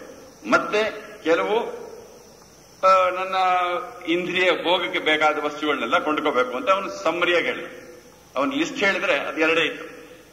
ಇದೆಲ್ಲ ಯಾಕೆ ಬೇಕು ಅಂತ ನೆಕ್ಸ್ಟ್ ಕೇಳಿ. ಅವಾಗ ಅವನು ಯೋಚನೆ ಮಾಡಕ್ ಶುರು ಮಾಡಿದ, ಯಾಕೆ ಬೇಕು ನನ್ಗೆ ಇದೆಲ್ಲ? ನೋಡಿ, ಅವಾಗ ಯೋಚನೆ ಮಾಡಕ್ ಶುರು ಮಾಡ್ದ. ಅವಾಗ ಹೇಳ್ತಾನೆ, ಓಹೋ, ಇದನ್ನೆಲ್ಲ ಇದ್ರೆ ಕಡೆಗೆ ನನಗೆ ಸುಖ, ಶಾಂತಿ, ನೆಮ್ಮದಿ, ಆನಂದ. ನೋಡಿ, ಅವನು ಆ ದಿನ ಆ ಪಾಲಿಟೆಕ್ನಿಕ್ ಹೋಗ್ತಾ ಇರೋದು ಒಂದಕ್ಕೊಂದಕ್ಕೆ ಯಾತಕ್ಕೆ ಅಂತ ಕೇಳ್ಕೊಂಬಂದ್ರೆ ಕಡೆಗೆ ನಿಂತಿದ್ದು ಯಾಕೆ ಅಂತಂದ್ರೆ ಅವನಿಗೆ ಬೇಕಾದ್ದು ಸುಖ, ಶಾಂತಿ, ನೆಮ್ಮದಿ, ಆನಂದ. ಇದು ಆ ಒಬ್ಬ ವ್ಯಕ್ತಿಯ ಮಾತ್ರ ಅಲ್ಲ, ಪ್ರತಿಯೊಬ್ರು. ನೀವು ಯಾರಿಗಾದ್ರೂ ಒಬ್ರು ಡಿಸ್ಕೋ ಡ್ಯಾನ್ಸ್ ಮಾಡಕ್ ಹೋಗ್ತಾ ಇದ್ದಾರೆ ಅಂತ ಕೇಳಿ, ಯಾಕೆ ಅಂತ ಕೇಳಿ, ಅವನಿಗೆ ಅಲ್ಟಿಮೇಟ್ ಕಡೆಗೆ ಫೈನಲ್ ಆಗಿ ಬೇಕಾಯ್ತವಾಗೇನು? ಆನಂದ. ಅಥವಾ ಯಾವ್ದೋ ಒಂದು ಸ್ಪೋರ್ಟ್ಸ್ಗೆ ಹೋಗ್ತಾ ಇದ್ದಾರೆ ಅಂತ ಕೇಳಿ, ಮೊನ್ನೆ ಯಾರೋ ಸ್ನೇಹಿತರು ಸಿಕ್ಕಿದ್ರು, ಅವನ ಮಗನ ಕರಾಟೆ ಕಲಿಸ್ತಾ ಇದೀವಿ, ಯಾಕಂದ್ರೆ ಅವನು ಆಮೇಲೆ ಕಡೆಗೆ ಆನಂದ ಅಂತ ಅಷ್ಟೇ. ಯಾರು ಏನೇ ಕೆಲಸ ಮಾಡ್ತಾ ಇದ್ರು, ಎಲ್ಲೇ ಆಗಲಿ, ಏನೇ ಕೆಲಸ ಮಾಡ್ತಾ ಇರ್ಲಿ, ಒಂದು ನೃತ್ಯ ಇರ್ಬೋದು, ಒಂದು ಸಂಗೀತ ಇರ್ಬೋದು, ಒಂದು ಕಾರ್ಖಾನೆಗೆ ಹೋಗ್ತಾ ಇರ್ಬೋದು, ಅಥವಾ ಒಂದು ಈ ಶಿಕ್ಷಣ ಕ್ಷೇತ್ರಕ್ಕೆ ಹೋಗ್ತಾ ಇರ್ಬೋದು, ಎಲ್ಲಿ ಏನೇ ಮಾಡ್ತಾ ಇರ್ಲಿ, ಅಂತಿಮವಾಗಿ ಯಾಕೆ ಮಾಡ್ತಾ ಇದೀಯಪ್ಪ ಅಂದ್ರೆ ಕಡೆಗೆ ಬೇಕಾದ್ದು ಸುಖ, ಶಾಂತಿ, ಆನಂದ. ನಮ್ಮಲ್ಲಿ ಇರೋರಷ್ಟೇ. ಈಗ ನಾವೆಲ್ಲ ಇಲ್ಲಿ ಬಂದು ಸೇರಿರೋದು ಒಂದೇ ಉದ್ದೇಶ, ಏನು ಅಂತ ಕಾರಣ ಕಡೆ ಕೇಳಿದ್ರೆ ಕಡೆಗೆ ನಮ್ಗೆ ಸಿಗತ್ತೆ. ನಮ್ಗೆ ಬೇಕು ಸುಖ ಬೇಕು, ಶಾಂತಿ ಬೇಕು, ನೆಮ್ಮದಿ ಬೇಕು, ಆನಂದ ಬೇಕು. ಇದು ಯಾರ ಒಬ್ಬರ ಇದೆಲ್ಲ, ಪ್ರಪಂಚದ ಬರೀ ಈ ದೇಶ ಈ ಭಾಗ ಅಂತಲ್ಲ, ಪ್ರಪಂಚದ ಯಾವುದೇ ಮೂಲೆಗೆ ಹೋಗ್ಲಿ ಪ್ರತಿಯೊಬ್ಬರಿಗೂ ಬೇಕಾದ ಒಂದೇ ಸುಖ, ಶಾಂತಿ, ನೆಮ್ಮದಿ ಮತ್ತೆ ಆನಂದ. ಇದರಲ್ಲಿ ಏನು ವ್ಯತ್ಯಾಸವಿಲ್ಲ. ಇವರು ಯಾವುದೇ ಜಾತಿಯವರಾಗಿರ್ಬೋದು, ಯಾವುದೇ ಮತದವರಾಗಿರ್ಬೋದು, ಯಾವುದೇ ಪಂಥ ಇರಬಹುದು, ಯಾವುದೇ ವಯಸ್ಸಿನವರಿರ್ಬೋದು, ಅಥವಾ ಯಾವುದೇ ರಾಷ್ಟ್ರೀಯತೆ ಇರ್ಬೋದು, ಎಷ್ಟೆಲ್ಲ ಬೇರೆ ಬೇರೆ ಇದ್ರೂ ಕೂಡ ಮುಖ್ಯವಾಗಿ ನನಗೆ ಏನು ಬೇಕಪ್ಪ ಅಂದ್ರೆ ಇದರಲ್ಲಿ ಮಾತ್ರ ವ್ಯತ್ಯಾಸವಿಲ್ಲ. ದುಃಖ ನಿವೃತ್ತಿ, ಸುಖ ಪ್ರಾಪ್ತಿ, ಇದರಲ್ಲಿ ವ್ಯತ್ಯಾಸ ಎಂಥದ್ದು ಇಲ್ಲ. ನಮಗೆ ಕೆಲವು ನೋಡಿ, ಈ ಬೇರೆ ವಿಚಾರಗಳೆಲ್ಲ ನಾವು ಭಿನ್ನರು. ಕೆಲವರಿಗೆ ಕಾರಣ ಇಷ್ಟ, ಕೆಲವರಿಗೆ ಸಿಹಿ ಇಷ್ಟ, ಕೆಲವರಿಗೆ ಕತ್ಲಲ್ಲಿರೋಕೆ ಇಷ್ಟ, ಕೆಲವರು ಬ್ರೈಟ್ ಪ್ಲೇಸ್, ಒಳ್ಳೆ ಚೆನ್ನಾಗಿ ಬೆಳಗಿರೋ ಕಡೆ ಬೇಕು, ಕೆಲವರು ನಿಶ್ಶಬ್ದವಾಗಿರೋ ಕಡೆ ಇರಬೇಕು, ಕೆಲವರು ಬರೀ ಗಲಾಟೆ. ಇದು ಯಾವ್ದೋ ಮೂಕ ಚಿತ್ರ ಬಂದಿತ್ತು ನೋಡಿ, ಅದರಲ್ಲಿ ಅವನು ಗಲಾಟೆ ಇರೋ ಒಂದು ಟೇಪ್ ಪ್ರಕಾರ ಹಾಕೊಂಡಿದ್ದೆ ಮಾಡ್ತಾನ, ಅವನ್ಗೆ ಅದೇ ಬೇಕು. ಒಬ್ಬೊಬ್ಬರಿಗೂ ಒಂದೊಂದು ಬೇಕು. ಆಮೇಲೆ ಇದ್ರಲ್ಲಂತೂ ಕೆಲವರಿಗಂತೂ ಜನಗಳ ಮಧ್ಯೆನೇ ಇರಬೇಕು, ಕೆಲವರಿಗೆ ಜನನೇ ಆಗಲ್ಲ. ಈ ಮೊನ್ನೆ ಈ ಬಾರ್ಸಿಲೋನಾ ಒಲಿಂಪಿಕ್ಸ್ ನಡೀತಾ ಇದ್ದಾಗ ಈ ಪೇಪರ್ನಲ್ಲಿ ಬಂದಿದ್ದು, ಒಂದೇ ಊರಿನವರು Steffi graph and Boris Becker. ಅದರಲ್ಲಿ ಪತ್ರಕರ್ತರು ಕೇಳ್ತಾ ಇದ್ರಂತ, ಇವ್ರು ಹೇಳಿದಂತೆ ಬೋರಿಸ್ ಬೆಕರ್ ನನಗೆ ಬಹಳ ಆನಂದ, ಎಲ್ಲ ಸುತ್ತಮುತ್ತ ಜನಗಳೆಲ್ಲ ಇದ್ದಾರೆ, ನನಗೆ ಬಹಳ ಆನಂದ, ಎಲ್ಲೆಲ್ಲಿ ನೋಡಿದ್ರು ಜನಗಳು ಬಹಳ ಆನಂದವಾಗಿದ್ದ. ಆದ್ರೆ ಅವಳೇ ಸ್ಟೆಫಿ ಗ್ರಾಫ್ ಹೇಳ್ತಾರಂತ, ಇದೊಂದು ದೊಡ್ಡ ನರಕ, ನನಗೆ ಬೇರೆ ಕಡೆ ಇರಬೇಕು ಅಂತ ಸೆಪರೇಟ್ ಹೋಟೆಲ್ಗೆ ಸ್ವಲ್ಪ ದೂರ ಇರೋ ಕಡೆ ಹೋಟೆಲ್, ವಿಲೇಜ್ ಅಲ್ಲೇ ಇರಲಿಲ್ಲ. ಅಂದ್ರೆ ಬೇರೆ ಬೇರೆ ವಿಚಾರದಲ್ಲಿ ನಮ್ಗೆ ಈ ದ್ವಂದ್ವಗಳು ಬೇರೆ ಬೇರೆ ಬೇಕು. ಆದರೆ ಇವೆರಡರಲ್ಲಿ ಹುಡುಕಿ ಸುಖ ದುಃಖ ಅಂತಂದ್ರೆ ಇದರಲ್ಲಿ ಮಾತ್ರ ಚಾಯ್ಸ್ ಪ್ರಪಂಚದಲ್ಲಿ ಯಾರಿಗೂ ಬೇರೆ ಇಲ್ಲ, ಒಂದೇ ಒಂದು. ನಾವು ಇಂಜಿನಿಯರ್ ಇರ್ಬೋದು, ಒಬ್ಬರು ಡಾಕ್ಟರ್ ಇರ್ಬೋದು, IAS ಅಧಿಕಾರಿ ಇರ್ಬೋದು, ನಾವು ಬೇರೆ ಬೇರೆ ಉದ್ಯೋಗ ಅಕೌಂಟೆಂಟು ಅಥವಾ ಇನ್ನು ಕಡೆ ರಾಜಕಾರಣಿ ಅಥವಾ ಕಸ ಗುಡಿಸೋನು, ಏನೇ ಇರಲಿ ಪ್ರತಿಯೊಬ್ಬರಿಗೂ ಬೇಕಾದ ಒಂದೇ ಒಂದು ಸುಖ, ಶಾಂತಿ, ನೆಮ್ಮದಿ, ಆನಂದ. ಇದಕ್ಕೋಸ್ಕರ ನಾವು ಎಲ್ಲ ಏನೆಲ್ಲ ಕೆಲಸಗಳಿದೆ ಎಲ್ಲಾ ಮಾಡ್ತಾ ಇರ್ತೀವಿ. ಏನೇನು ಮಾಡ್ತಾ ಇದ್ರು ಈ ಉದ್ದೇಶಕ್ಕೋಸ್ಕರ ಬಹಳಷ್ಟು ಮಾಡ್ತಾ ಇರ್ತೀವಿ.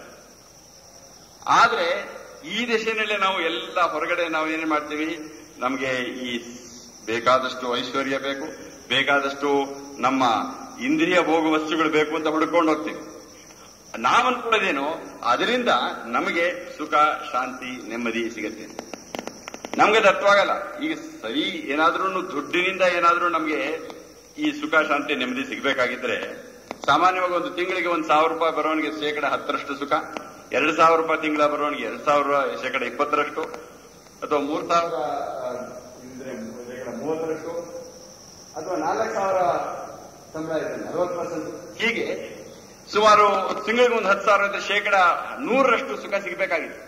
ಅಥವಾ ಅಂತಸ್ತು ಹೇಳ್ತೀರಾ, ಈ ಲೋಯೆಸ್ಟ್ ಕೆಲಸ ಇದ್ದಾರೆ ಅವನಿಗೆ ಸುಖವೇ ಇರಬಾರ್ದು, ಅವನಿಗಿಂತ ಮೇಲೆ ಒಬ್ಬ ಕ್ಲರ್ಕಲ್ ಗ್ರೇಡ್ ಇರೋನಿಗೆ ಅವನಿಗಿಂತ ಜಾಸ್ತಿ ಸುಖ ಇರಬೇಕು, ಅವನ ಮೇಲಿರೋ ಮೇಲ್ವಿಚಾರಕನಿಗೆ ಅವನಿಗಿಂತ ಜಾಸ್ತಿ ಸುಖ, ಆಮೇಲೆ ಮ್ಯಾನೇಜರ್ಗೆ ಇನ್ನೂ ಜಾಸ್ತಿ, ಜನರಲ್ ಮ್ಯಾನೇಜರ್, ಡೈರೆಕ್ಟರ್ ತುಂಬಾ ಸುಖ ಸಿಗಬೇಕಾಗಿದೆ. ಅಂದ್ರೆ ನಮ್ಮ ಅಧಿಕಾರ, ಅಂತಸ್ತು, ಅದರಿಂದ ನಮಗೆ ಸುಖ ಸಿಗುತ್ತೆ. ಅಥವಾ ನಮ್ಮ ಸುಖ ಈ ದುಡ್ಡಿನಿಂದನೂ ಇಲ್ಲ. ಅದೇನದು? ಅದು ಹೇಳ್ತಾರೆ ನಮ್ಮ ಮನಸ್ಸನ್ನು ಅವಲಂಬಿಸಿದೆ, ಮನಸ್ಸಿನ ಪ್ರಶಾಂತತೆ. ಆದ್ರಿಂದ ಈ ಮನಸ್ಸು ಹೊರಗೋ ಹೋಗೋ ಮನಸ್ಸನ್ನ ನಮ್ಮ ಬ್ರಹ್ಮಾಜಿಯವರು ಹೇಳ್ತಾ ನೋಡಿ, ಒಳಕ್ಕೆ ನಿಲ್ಲಿಸಿ ಪ್ರಶಾಂತತೆ ಕಡೆಗೆ ನಿಲ್ಲಿಸೋದಾದ್ರೆ ನಮಗೆ ಬೇಕಾದಿದೆ. ಇದಕ್ಕಾಗಿ ನಾವೆಲ್ಲಾ ಕಾರ್ಯಕ್ರಮಗಳು ಮಾಡ್ತಾ ಇರ್ತೀವಿ. ಈ ಧರ್ಮ ಅಂತ ನಾವೇನ್ ಹೇಳ್ತೀವಿ, ಇದು ಅದಕ್ಕೆ ಹೊರತಲ್ಲ.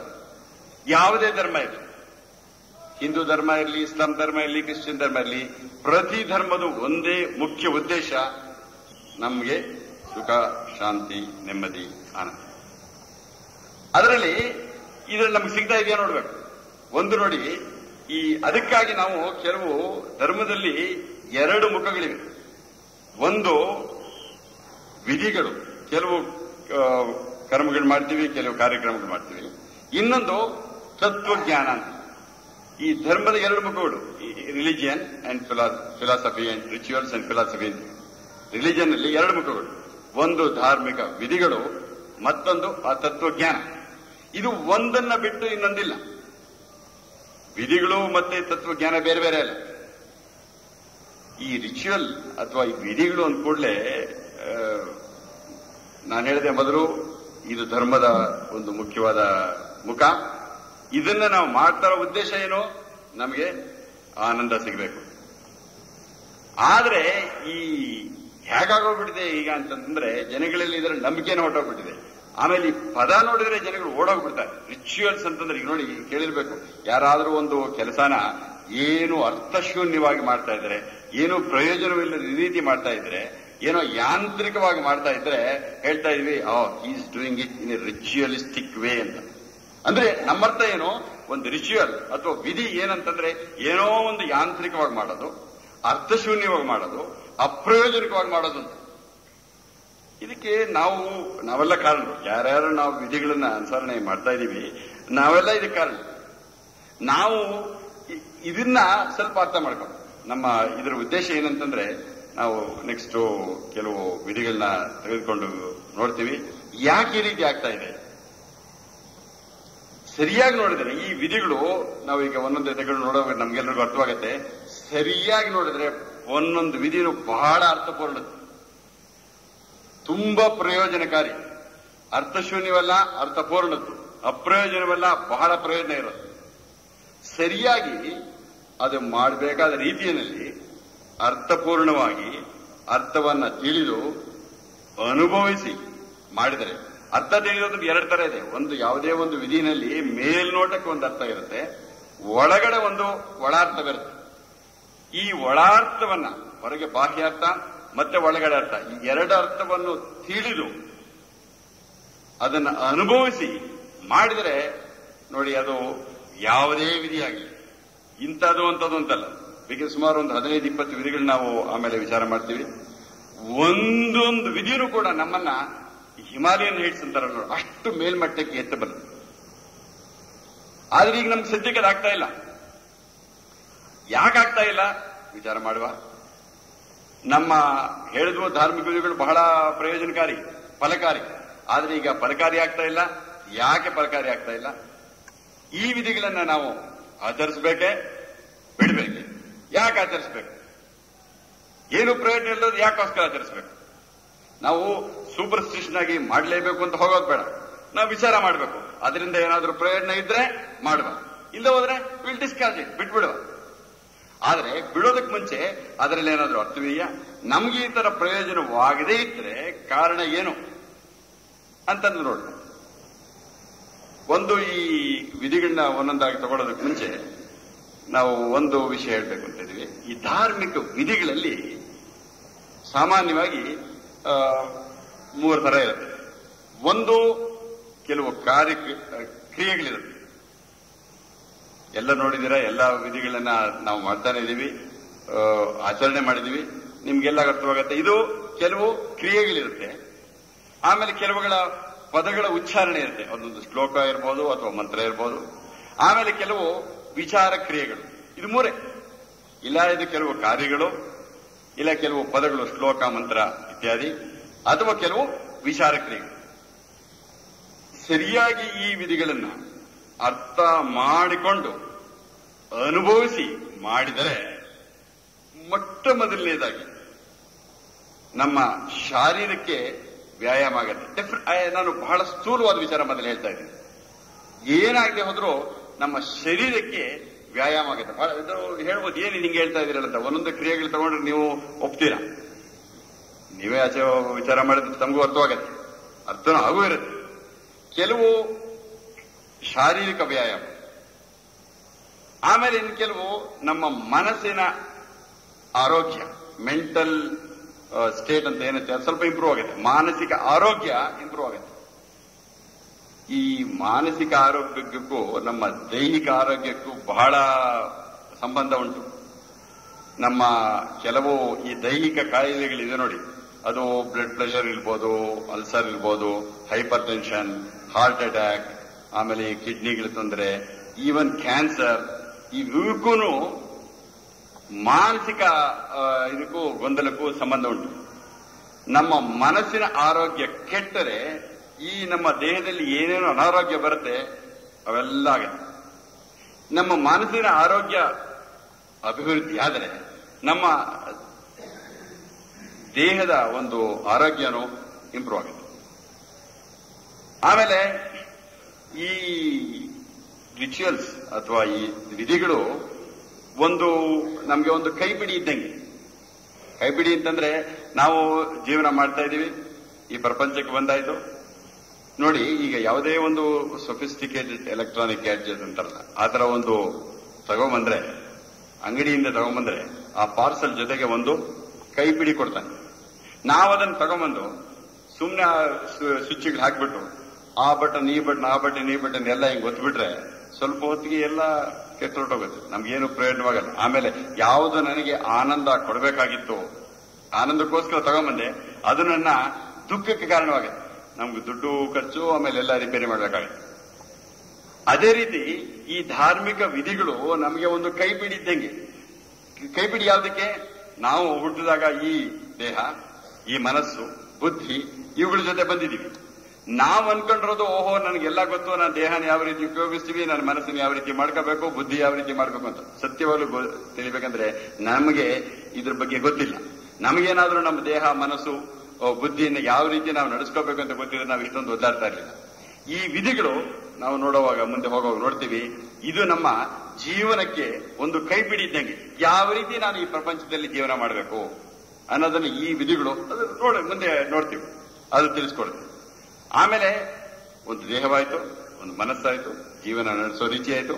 ನಂತರ ನಮ್ಮ ಬುದ್ಧಿವಂತಿಕೆ ಈ ವಿಧಿಗಳನ್ನ ಸರಿಯಾಗಿ ಮಾಡೋದಾದ್ರೆ, ಮತ್ತೆ ಹೇಳ್ತೀನಿ, ಇದು ಒಂದು ಯಾಂತ್ರಿಕವಾಗಿ ಮಾಡಿದ್ರೆ ಇದು ಯಾವುದು ಪ್ರಯೋಜನ ಆಗಲ್ಲ. ಸರಿಯಾದ ರೀತಿ ಮಾಡಿದ್ರೆ ನಮ್ಮ ಸ್ಥೂಲ ಬುದ್ಧಿವಂತಿಕೆನಲ್ಲಿ 2 ತರ ಇದೆ. ಒಂದು ಗ್ರಾಸ್ ಇಂಟೆಲೆಕ್ಟ್, ಇನ್ನೊಂದು ಸಟಲ್ ಇಂಟೆಲೆಕ್ಟ್ ಅಂತಾರೆ. ಈ ಸ್ಥೂಲ ಬುದ್ಧಿ ಚುರುಕಾಗಿ ನಾವು ಹೊರಗಡೆ ನಾವೇನೇನು ಮಾಡಬೇಕು ಅಂತೀವಿ, ನಾವೊಬ್ಬರು ಡಾಕ್ಟರ್ ಆಗಬೇಕು, ಒಂದು ಎಂಜಿನಿಯರ್ ಆಗಬೇಕು, ಅಥವಾ ಒಂದು ಬೇರೆ ತರ ಸೈಂಟಿಸ್ಟ್ ಆಗಬೇಕು, ಅಥವಾ ನಾವು ಒಬ್ಬ ಒಳ್ಳೆ ಡಾಕ್ಟರ್ ಆಗಬೇಕು, ಅಥವಾ ಒಂದು ಒಳ್ಳೆ ನಿಜವಾಗ ಒಂದು ಉತ್ತಮವಾದ ರಾಜಕಾರಣಿ ಆಗಬೇಕು. ಈ ಎಲ್ಲದಕ್ಕೂ ಬಹಳಷ್ಟು ಮಟ್ಟಿಗೆ ಇದು ಪೂರಕವಾಗುತ್ತೆ. ಅದಲ್ಲದೆ ನಮ್ಮ ಇನ್ನೊಂದು ಬುದ್ಧಿ, ಇನ್ನೊಂದು ಮೇಲ್ಮಟ್ಟದ ಮುಖ ಸೂಕ್ಷ್ಮ ಬುದ್ಧಿ ಅಂತೀವಿ. ಸೂಕ್ಷ್ಮ ಬುದ್ಧಿ ಅಂತಂದ್ರೆ ಈ ಹೊರಗಿನ ಪ್ರಪಂಚದಲ್ಲಿ ನಾವು ಉಪಯೋಗಿಸೋ ಬುದ್ಧಿವಂತಿಕೆ ಸ್ಥೂಲ, ಮತ್ತು ಒಳಗಡೆ ಯಾವುದು ನಿತ್ಯ, ಯಾವುದು ಅನಿತ್ಯ, ಯಾವುದು ಸತ್ಯ, ಯಾವುದು ಅಸತ್ಯ, ಯಾವುದು ಆತ್ಮ, ಯಾವುದು ಅನಾತ್ಮ, ಈ ವಿವೇಚನಾ ಶಕ್ತಿಯನ್ನು ಕೊಡೋ ಆ ಸೂಕ್ಷ್ಮ ಬುದ್ಧಿಯನ್ನ ಕೂಡ ಪ್ರಚೋದನೆ ಮಾಡುತ್ತೆ, ಒಳ್ಳೆ ಚುರುಕನ್ನಾಗಿ ಮಾಡುತ್ತೆ. ಓಹೋ, ನೀವೆಲ್ಲ ಹೇಳ್ಬೋದು, ಓಹೋ ಪಟ್ಟಿ ಬಹಳ ಜೋರಾಗಿದೆ, ಈ ದೇಹ ಹಿಂಗಾಗತ್ತೆ, ಮನಸ್ಸು ಹಿಂಗಾಗತ್ತೆ, ಬುದ್ಧಿ ಹಿಂಗಾಗತ್ತೆ, ನನ್ನ ಜೀವನಾನೇ ಹಿಂಗಾಗೋಗ್ಬಿಡತ್ತೆ. ಸರಿ ಸ್ವಾಮಿ, ನೀವೆಲ್ಲ ಹಿಂಗ್ ಹೇಳಿದ್ರಿ, ಬಟ್ ನಾನು ನೋಡ್ತಾ ಇದ್ದೀನಿ ಇದರಲ್ಲಿ ಏನು ಎಲ್ಲೂ ನಡೀತಾ ಇಲ್ಲ. ನಾನು ಬಹಳಷ್ಟು ಮಂದಿಗಳು ನೋಡಿದ್ದೀನಿ, ಈ ಸಿಕ್ಕಾಬಟ್ಟೆ ವಿಧಿಗಳು ಮಾಡ್ತಾ ಇರೋರು, ಮತ್ತೆ ಸೋಕಾಲ್ಡ್ ರಿಲಿಜಿಯಸ್ ಪೀಪಲ್ ಅನ್ನು ಅವ್ರು ನೋಡಿದೀವಿ. ಅವ್ರ ಮೈ ಮೇಲೆಲ್ಲ ಇದುವೆ, ಅಂಗಾಂಗಗಳು, ಹೊಟ್ಟೆಯಿಂದ ಮೇಲಕ್ಕೆಲ್ಲ ಬರೀ ಚಿಹ್ನೆಗಳಿವೆ. ಅವರು ಉಟ್ಕೊಳ್ಳೋ ಡ್ರೆಸ್ಸು ಅದು ಇದು ನೋಡ್ತೀವಿ. ವಿಧಿಗಳಂತೂ ವಿಪರೀತ ಮಾಡ್ತಾ ಇದ್ದಾರೆ. ಬಟ್ ನಾನೇನು ಈ ಪ್ರಯೋಜನ ಕಾಣಿಸ್ತಾ ಇಲ್ವಲ್ಲ, ನಾವು ನೋಡಿದ್ವಿ. ನೀವು ಹೇಳ್ಬೋದು, ಏನ್ ಸ್ವಾಮಿ, ಒಂದು ಅರ್ಚನೆ ಒಂದು ವಿಧಿ ಅಂತ ತಗೊಳ್ಳಿ, ಒಂದು ಅರ್ಚನೆಯಿಂದ ಏನಾದ್ರೂ ಒಂದು ಪ್ರಯೋಜನ ಆಗತ್ತೆ ಅಂತ ನೀವು ಹೇಳಿದ್ರೆ, ಸಹಸ್ರನಾಮ ಏನು ಪ್ರಯೋಜನ ಕೊಡ್ಬೇಕಾಗಿತ್ತು? ಯಾಕಂದ್ರೆ 1:10 ಅರ್ಚನೆ 100 ಚಿಲ್ಲರೆ, ಇದು 1000, 10ರಷ್ಟು. ನಾನ್ ನೋಡಿದೀನಿ ಸ್ವಾಮಿ, ದಿನಕ್ಕೆ 5 ಸಹಸ್ರನಾಮದಂಗೆ ಒಂದು ವರ್ಷ ಸುಮಾರು ಒಂದು ದಿನಕ್ಕೆ 5 × 3 1500ಕ್ಕೂ ಮಿಕ್ಕು ಸಹಸ್ರನಾಮ, ಹೆಚ್ಚು ಸಹಸ್ರನಾಮ ಮಾಡಿರೋರು ನೋಡಿದ್ದೀನಿ.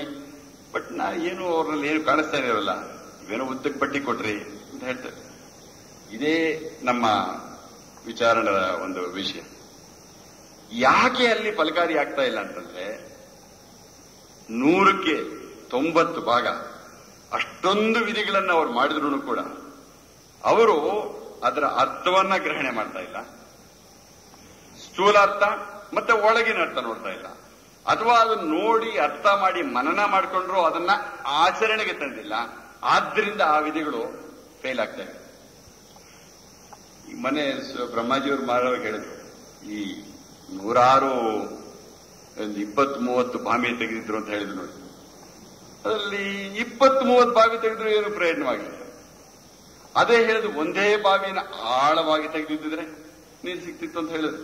ಅದೇ ರೀತಿ 5-4 ನೋಡಿ, ವಿಷ್ಣು ಸಹಸ್ರನಾಮ, ಲಲಿತಾ ಸಹಸ್ರನಾಮ, ಲಕ್ಷ್ಮೀ ಸಹಸ್ರನಾಮ, ಆ ಸಹಸ್ರನಾಮ, ಈ ಸಹಸ್ರನಾಮ ಒಂದೇ ದಿನಕ್ಕೆ 3-4 ಹೇಳೋದ್ರಿಂದ ಸುಮಾರು 3000 ಹೇಳ್ತಾ ಇದ್ರು.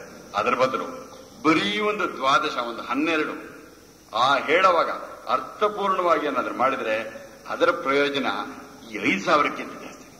ಆದ್ರಿಂದ ಎಷ್ಟು ವಿಧಿಗಳನ್ನು ಮಾಡ್ತೀವಿ, ಎಷ್ಟು ಹೊತ್ತು ಮಾಡ್ತೀವಿ ಅದು ಮುಖ್ಯ ಅಲ್ಲ, ನಾವು ಅದರಲ್ಲಿ ಎಷ್ಟು ಆಳವಾಗಿ ಹೋಗ್ತೀವಿ ಅದು ಮುಖ್ಯ. ಆಳವಾಗಿ ಹೋದ್ರೆ ಡೆಫಿನೆಟ್ ನಮಗೆ ಪ್ರಯೋಜನ ಆಗೋದು ಕಂಡ್ರೆ. ಇಲ್ಲ ಹೋದ್ರೆ ಏನಾಗುತ್ತೆ, ಬರೀ ನಮ್ಮ ತುಟಿಗಳಿಗೆ ಒಂದು ಚೂರು ವ್ಯಾಯಾಮ ಆಗ್ಬೋದು, ಇಲ್ಲ ಒಂದು 5000 ಸಲ ಹಿಂಗೆ ಹಾಕಿದ್ರೆ ಕೈ ಒಂದಷ್ಟು ಈ ಇದನ್ನು ವ್ಯಾಯಾಮ ಮಾಡಿಸ್ತಾರೆ ನೋಡಿ, ಡಂಬಲ್ಸ್ ಇಟ್ಕೊಂಡು ಆ ಎಕ್ಸರ್ಸೈಸ್ ಆಗ್ಬೋದು, ಅಷ್ಟಾಗತ್ತೆ ವಿನಃ ಇನ್ನೇನು ಆಗೋದಿಲ್ಲ. ಆದ್ರಿಂದ ನಮ್ಗೆ ಈ ವಿಧಿಗಳು ನಮ್ಗೆ ಪ್ರಯೋಜನ ಕೊಟ್ಟಿಲ್ಲ ಅಂದ್ರೆ ಕಾರಣ ಏನು? ಆ ವಿಧಿ ಅಲ್ಲ, ಆದ್ರೆ ಅದನ್ನ ಮಾಡ್ತಾ ಇರೋ ಶೈಲಿ ನಮ್ ತಪ್ಪು. ನೋಡಿ, ಒಂದೇ ಒಂದು ವಿಚಾರ, ಒಂದು ವಿಧಿಯನ್ನು ನಾವು ಫಸ್ಟ್ ತಗೊಳ್ತೀವಿ. ಏನಂತಂದ್ರೆ ಈ ಪ್ರಾರ್ಥನೆ. ಯಾಕಂದ್ರೆ ನಮ್ಗೆಲ್ಲರೂ ಮಾಡಿರೋದು ಅದಕ್ಕೋಸ್ಕರ ಮೊದಲು ಅದನ್ನೇ ಉದಾಹರಣೆಗೆ ತಗೊಂಡಿದ್ದೀನಿ. ಯಾವುದೇ ಒಂದು ಕಾರ್ಯಕ್ರಮ ತಗೊಳ್ಳಿ, ಒಂದು ಸಾಮಾಜಿಕವಾದ ಕಾರ್ಯಕ್ರಮ ಇರ್ಬೋದು, ಇದು ಒಂದು ಸಾಂಸ್ಕೃತಿಕ ಕಾರ್ಯಕ್ರಮ, ಇಲ್ಲ ಒಂದು ಶೈಕ್ಷಣಿಕ ಅಥವಾ ಧಾರ್ಮಿಕ, ಒಂದು ರಾಜಕೀಯ ಕೆಲಸ ಅಥವಾ ಈ ತರ ಫಂಕ್ಷನ್ಸ್, ಏನೇ ಆದ್ರೂ ಏನ್ ಮಾಡ್ತೀವಿ, ಮೊದಲು ಪ್ರಾರ್ಥನೆ ಅಂತ ಶುರು ಮಾಡ್ತೀವಿ. ಅದರ ಉದ್ದೇಶ ಏನು? ಆ ಪ್ರಾರ್ಥನೆ ಮಾಡೋದ್ರಿಂದ ನಮ್ಮ ವಿಘ್ನ, ಕೆಲಸದ ಬರಬೇಕಾದ ವಿಘ್ನ ಹೊರಟು ಹೋಗಿ ನಮ್ಮ ಕೆಲಸ ಸಫಲವಾಗಬೇಕು. ಆದ್ರೆ ಸ್ವಾಮಿ ಎದಕ್ಕೆ ಹೇಳ್ತಾರೆ ನೋಡಿ, ಕೆಲವು ಗಂಟೆ ಹಿಡ್ಕೊಂತಾರೆ, ಹಿಂಗೆ ಅಲಾರಿಸ್ತಾರೆ, ಶುಕ್ಲಾಂಬರಧರಂ ವಿಷ್ಣು ಶಶಿವರ್ಣಂ ಶಶಿಧರಂ ಪ್ರಸನ್ನವದನಂ ಧ್ಯಾಯೇ ಸರ್ವ ವಿಘ್ನೋಪಶಾಂತಿ. ಇದ್ರ ಅವ್ರು ಎಕ್ಸ್ಪೆಕ್ಟ್ ಮಾಡೋದೇನು, ಅದರ ಅಪೇಕ್ಷೆ ಮಾಡೋದೇನು? ಇದನ್ನು ಮಾಡೋದ್ರಿಂದ ನನಗೆ ಬರ್ಬೋದಾದ ವಿಘ್ನ ಹೋಗಿ ಕೆಲಸ ಸಫಲವಾಗುತ್ತೆ. ಬಟ್ ಆಗ್ತಾ ಇಲ್ವಲ್ಲ ಸ್ವಾಮಿ, ಬಹಳಷ್ಟು ಕಡೆ ಆಗ್ತಾ ಇಲ್ಲ. ಕಾರಣ ಏನು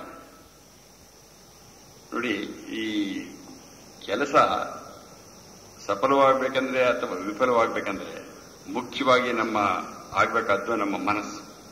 ನಮ್ಮ ಮನಸ್ಸು ಪ್ರಶಾಂತವಾಗಿತ್ತು, ನಮ್ಮ ದೇಹ ಇರೋ ಕಡೆ ಇರಬೇಕಾಗಿದ್ರೆ, ಎಲ್ಲಿ ನಮ್ಮ ದೇಹ ಇದೆಯೋ ಅಲ್ಲಿ ನಮ್ಮ ಮನಸ್ಸಿದ್ರೆ ನಮ್ಮ ಕೆಲಸ ಸಫಲವಾಗುತ್ತೆ. ಒಂದು ಇನ್ಸಿಡೆನ್ಸ್, ನಮ್ಮ ಕಾರ್ಖಾನೆಯಲ್ಲಿ ಈ ಉತ್ಪಾದಕತೆ ಅನ್ನೋದ್ರ ಬಗ್ಗೆ ನಾವು ಸುಮಾರು 100 ಕಾರ್ಯಕ್ರಮಗಳು ಮಾಡಿದ್ವಿ. ಮೊದಲು ಸುಮಾರು 10-12 ವರ್ಷಗಳಿಂದ ನನ್ನ ಮೊದಲ ಕಾರ್ಯಕ್ರಮಗಳು ಮಾಡಿದಾಗ ಅಲ್ಲಿ ಆ ಕಡೆ ಒಂದು ಮೂಲೆ ಬೆಂಚಲ್ಲಿ ಒಬ್ಬ ಕೂತಿದ್ದ, ಶ್ರೀನಿವಾಸ್ ಅಂತ ಅವನ ಹೆಸರು. ಸುಮಾರು 1.5 ಗಂಟೆ ಕ್ಲಾಸ್ ಎಲ್ಲ ಆಯ್ತು. ಕ್ಲಾಸ್ ಎಲ್ಲ ಮುಗಿದ ಮೇಲೆ ಅವನು ಕೂತಿದ್ದ, ಹೀಗೆ ನೋಡ್ತಾ ಇದ್ದ. ಏನ್ ಶ್ರೀನಿವಾಸ್ ಏನೋ ಒಂದು ಪ್ರಶ್ನೆ ಕೇಳಿದಾಗ ಅವನಿಗೆ ಗೊತ್ತಾಗ್ಲೇ ಇಲ್ಲ. 1.5 ಗಂಟೆ ನಾವು ಮಾತಾಡಿದ್ರು ಕೂಡ ಒಳಗಡೆ ಏನೂ ಹೋಗಿಲ್ಲ. ಅವನ ಕ್ಲಾಸ್ ಅಲ್ಲಿ ಅವನು ಏನು ಹೇಳಲಿಲ್ಲ. ಏನಪ್ಪ ಯಾಕಿಂಗಾಯ್ತು ಹೇಳು, ಅವನು ಹೇಳಲಿಲ್ಲ, ಏನೋ ಒಂಥರ. ಆಮೇಲೆ ಏನ್ ಮಾಡಿದೆ, ನಮ್ಮ ರೂಮ್ ಕರ್ಕೊಂಡು ಹೋದ್ರು. ನೋಡಿ ಶ್ರೀನಿವಾಸ್, ಇದು ನಿಮ್ಮನ್ನು ಪರೀಕ್ಷೆ ಮಾಡಕ್ಕೆ ಹೇಳ್ತಾರೆ, ಇದು ನನಗೋಸ್ಕರ ಬೇಕು. ಅವ್ರಿಗೆಲ್ಲ ಪುಸಲಾಯಿಸಿ ಹುರಿದುಂಬಿಸಿ ಉತ್ತೇಜನ ಕೊಟ್ಟ ಮೇಲೆ ಹೇಳ್ತಾರೆ, ನೋಡಿ ಸರ್, ನೀವು ಸತ್ಯವಾಗಿ ಹೇಳ್ಬಿಡ್ಲ, ನಂಗೆ ಹೇಳಕ್ ಒಂಥರ ನಾಚಿಕೆ ಆಗತ್ತೆ, ಹೇಳಪ್ಪ. ಆಮೇಲೆ ಹೇಳ್ತಾ, ನೋಡಿ ನೀವು ಪಾಠ ಮಾಡ್ತಾ ಇದ್ರಿ, ಆ ಕಿಟಕಿಯಿಂದ ನೋಡ್ತಾ ಇದ್ದಾಗ ನೋಡಿ ಆ ಕೃಷ್ಣನ ಪಾಳ್ಲಿದ್ದಿರ್ಬೋದು, ಒಂದು ಒಳ್ಳೆ ಸುಂದರವಾದ ಹುಡುಗಿ, ಆ ಹುಡುಗಿ ಆ ಕಿಟಕಿ ಆ ಕಡೆ ಹಸುನೋ ಎಮ್ಮೆನೋ ಮೇಯ್ಸ್ಕೊಂಡ್ ಬರ್ತಾ ಇತ್ತು. ನಾನು ಅದನ್ನ ನೋಡ್ಬಿಟ್ಟು ನನ್ನ ಮನಸ್ಸೆಲ್ಲ ಆ ಕಡೆ ಹೊರಟೋಯ್ತು. ಆ ಕಡೆ ಹೊರಟೋದ್ಮೇಲೆ ಇಲ್ಲೇನೋ ಸ್ವಲ್ಪ ಗಲಾಟೆ ಆಯ್ತು, ಈ ಕಡೆ ತಿರುಗಿದೆ. ಆದ್ರೂ ನೋಡಿ ಸ್ವಾಮಿ, ಈ ಕಡೆ ನಿಮ್ಮನ್ನು ನೋಡ್ತಾ ಇದ್ದೆ, ಕಿವಿ ರೂಮಲ್ಲೇ ಇತ್ತು. ಆದರೂ ಸ್ವಾಮಿ ಆ ಎಳೆತ, ಆ ಆಕರ್ಷಣೆ, ಆ ಅಂಗಸೌಷ್ಠವ ಅದು ಹೇಳಿತು ನೋಡಿ, ನನಗೆ ಇಲ್ಲಿ ಏನೂ ಗೊತ್ತಾಗ್ಲಿಲ್ಲ. ನನಗೆ ಹೀಗೆ ನೋಡ್ತಾ ಇದ್ದೆ, ನನಗೆ ಒಳಗೇನು ಕಾಣಿಸ್ತಾ ಇರಲಿಲ್ಲ. ಕಿವಿ ಕೊಡ್ತಾ ಇದ್ದೆ, ಒಳಗಡೆ ಏನು ಹೋಗ್ತಾ ಇರಲಿಲ್ಲ. ಯಾಕೆಂತಂದ್ರೆ ನೋಡಿ, ಮನಸ್ಸು, ಅವನ ದೇಹ ಆ ರೂಮಲ್ಲಿತ್ತು, ಅವನ ಮನಸ್ಸು ಹೊರಗಡೆ ಹೊರಟೋಗಿತ್ತು. ಆದ್ರಿಂದ ಕಂಪ್ಲೀಟ್ ಪ್ರೋಗ್ರಾಮ್ ಫೇಲ್. ಹಾಗೆ ಇಷ್ಟೇ, ನಮ್ಮ ಕಾರ್ಯಕ್ರಮಗಳು ಏನೇ ಇದ್ರೂ ಒಂದು ಫಲಕಾರಿಯಾಗಿ ಆಗ್ಬೇಕಂದ್ರೆ ಆ ಮನಸ್ಸು ನಮ್ಮ ದೇಹದಲ್ಲೇ ಇರಬೇಕು. ನಮ್ಮ ಕಣ್ಣಿನ ಹಿಂದೆ ಮನಸ್ಸಿರಬೇಕು. ಅವಾಗ ನಾವು we may be looking at but we can't see, we may hear but we will not listen. ಕಿವಿ ಕೊಡ್ತಾ ಇರ್ಬೋದು, ಆಲಿಸೋದಕ್ಕೆ ಅಸಾಧ್ಯ. ಆಲಿಸ್ಬೇಕಂದ್ರೆ ಮನಸ್ಸು ಕಿವಿಯ ಹಿಂದೆ ಇರಬೇಕು. ನೋಡ್ಬೇಕಂದ್ರೆ ಮನಸ್ಸು ಕಣ್ಣಿನ ನೋಡ್ತಾ ಇದ್ದೀವಿ. ಎಷ್ಟೋ ಜನ ಹಿಂಗೆ ನೋಡ್ತಾ ಇರ್ತೀವಿ, ಕಂಡೇ ಇರಲ್ಲ. ಎಷ್ಟೋ ಜನಕ್ಕೆ ಬೇಕಾದ್ರೆ ಈಗ ಫೋಟೋನೇ ನೋಡಿರಲ್ಲ ಎಷ್ಟೋ ಜನ. ಮನಸ್ಸು ಕಣ್ಣಿನ ಜೊತೆಗೆ ಹಿಂಗೆ ಹೋದ್ರೆ ಮಾತ್ರ ನೋಡಕ್ ಸಾಧ್ಯ. ನಾವೆಲ್ಲ ಎಲ್ಲರ ಅನುಭವ ಬರುತ್ತೆ. ಆದ್ರಿಂದ ಮನಸ್ಸು ನಮ್ಮ ದೇಹ ಇರೋ ಕಡೆನೇ ಇರಬೇಕು, ನಂಬರ್ 1. ಆಮೇಲೆ ಈ ಮನಸ್ಸಿನಲ್ಲಿ ಏನಾದ್ರೂ ವಿಪರೀತ ಈ ಗೊಂದಲಗಳಿದ್ರೆ, ಯಾವುದೋ ಸಡನ್ ಆಗಿ ಬಂದ್ಬಿಟ್ಟಿದ್ದೀವಿ, ದಬ ದಬ ದಬ ದಬ ಬಂದ್ಬಿಡ್ತೀವಿ. ಬಂದ ತಕ್ಷಣ ಸಡನ್ ಅಂತ ಕೂತ್ಕೊಂತೀವಿ, ಮನಸ್ಸಿನಲ್ಲಿ ತಳಮಳ ಕಳವಳ. ಈ ಪರಿಸ್ಥಿತಿನಲ್ಲಿ ಏನಾದ್ರೂ ನಾವು ಏಕದಮ್ ಒಂದು ಕಾರ್ಯಕ್ರಮ ಶುರು ಮಾಡ್ತಂತಂದ್ರೆ ಏನು ಸಫಲ. ಅದಕ್ಕೋಸ್ಕರ ನೋಡಿ, ಈ ಶುಕ್ಲಾಂಬರಧರಂ ಏನಿದೆ ಅದರ ಅರ್ಥವನ್ನ ಒಂದೇ ಒಂದು ಉದಾಹರಣೆಗೋಸ್ಕರ ಇಷ್ಟೊಂದು ಮಾಡ್ತಾ ಇದ್ದೀನಿ.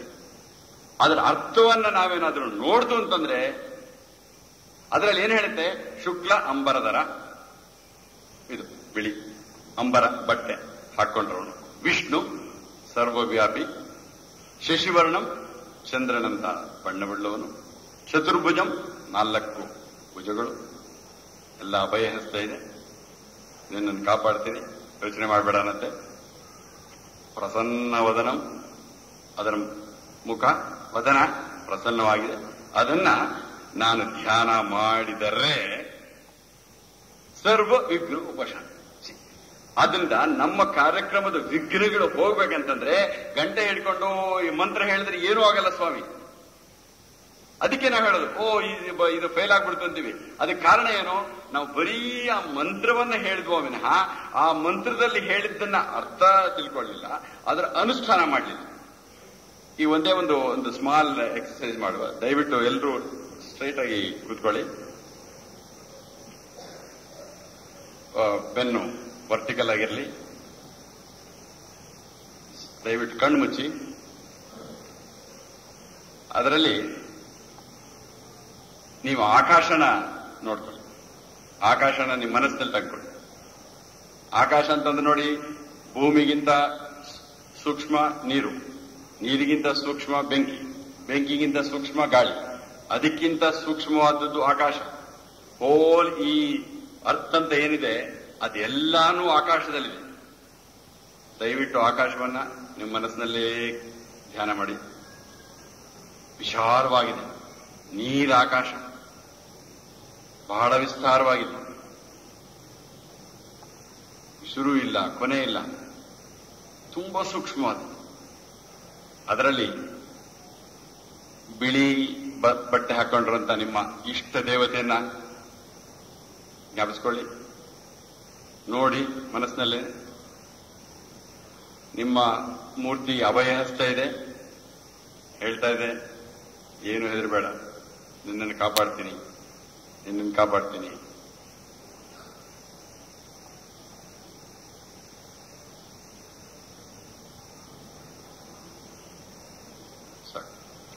ನೋಡಿ, ದಯವಿಟ್ಟು ಕಂಡ್ರಿ.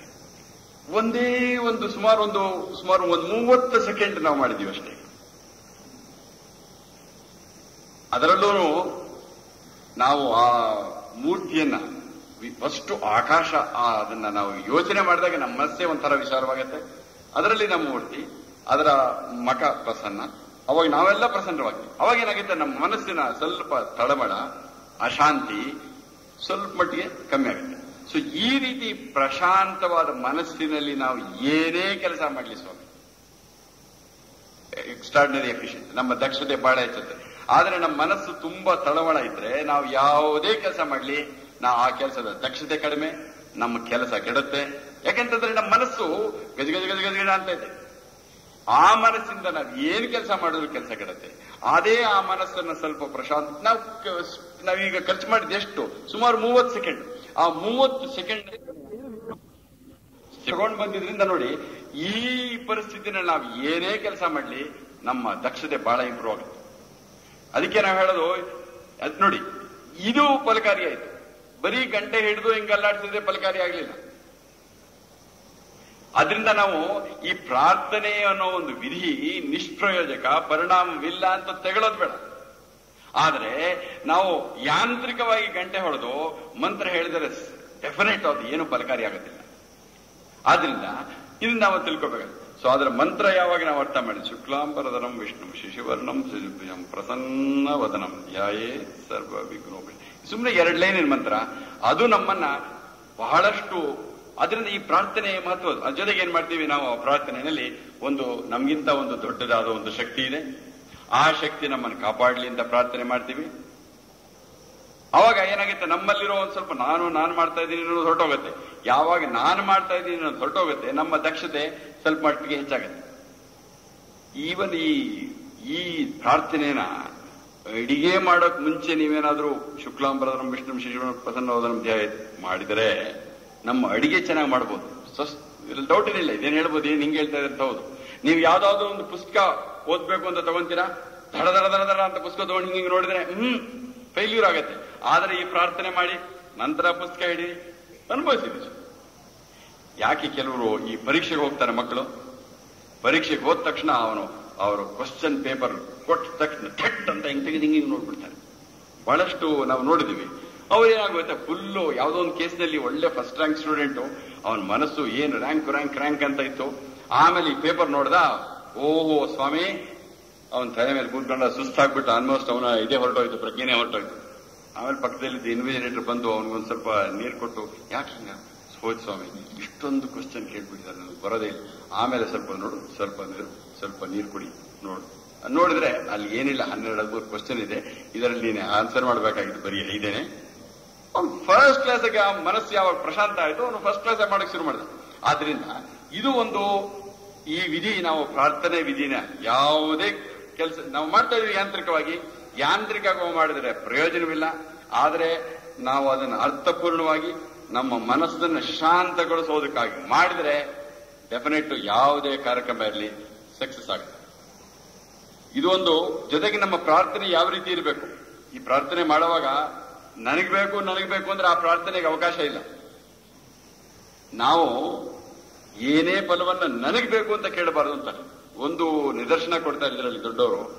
ಈ ಮಹಾಭಾರತ ಯುದ್ಧ ಸೆಟ್ಲ ಅವಾಗ ಕೃಷ್ಣ ಮಲಗಿದ್ದಾಗ ಗೊತ್ತೆಲ್ರಿಗೂ ಒಂದ್ ಕಡೆ ತಲೆ ಹತ್ರ ದುರ್ಯೋಧನ ಬರ್ತಾನೆ, ಕಾಲಿನ ಹತ್ರ ಅರ್ಜುನ. ಅವನು ಮಧ್ಯದ ಮಲಗಿದ್ದ. ಎಚ್ಚರವಾದ್ಮೇಲೆ ಫಸ್ಟ್ ಅವನು ಕೇಳೋದು ಕಾಲ ಹತ್ರ ಇದ್ದ ಅರ್ಜುನ. ಆಗಲೇ ದುರ್ಯೋಧನಿಗೆ ಸ್ವಲ್ಪ ಕೋಪ. ಕೇಳ್ತಾನೆ, ಏನ್ ಬೇಕು ನೋಡು, ಒಂದು ಕಡೆ ನನ್ನ ಎಲ್ಲಾ ಅಶ್ವಗಳು, ಆನೆಗಳು, ಎಲ್ಲಾ ಕಂಪ್ಲೀಟ್ ಸೈನ್ಯ, ಶಸ್ತ್ರಗಳು, ಅಸ್ತ್ರಗಳು ಪ್ರತಿಯೊಂದೂ ಇವೆ ಒಂದು. ಇನ್ನೊಂದು ಕಡೆ ನಾನು ಮಾತ್ರ ಏನೂ ಅಸ್ತ್ರವಿಲ್ಲ, ಯಾವುದೋ ಆಯುಧವನ್ನು ಉಪಯೋಗಿಸಲ್ಲ. ಇದು ನೋಡು, ನಿನಗೆ ಇವೆರಡರಲ್ಲಿ ಯಾವ್ದು ಬೇಕೋ ತಗೋ ಅಂತ.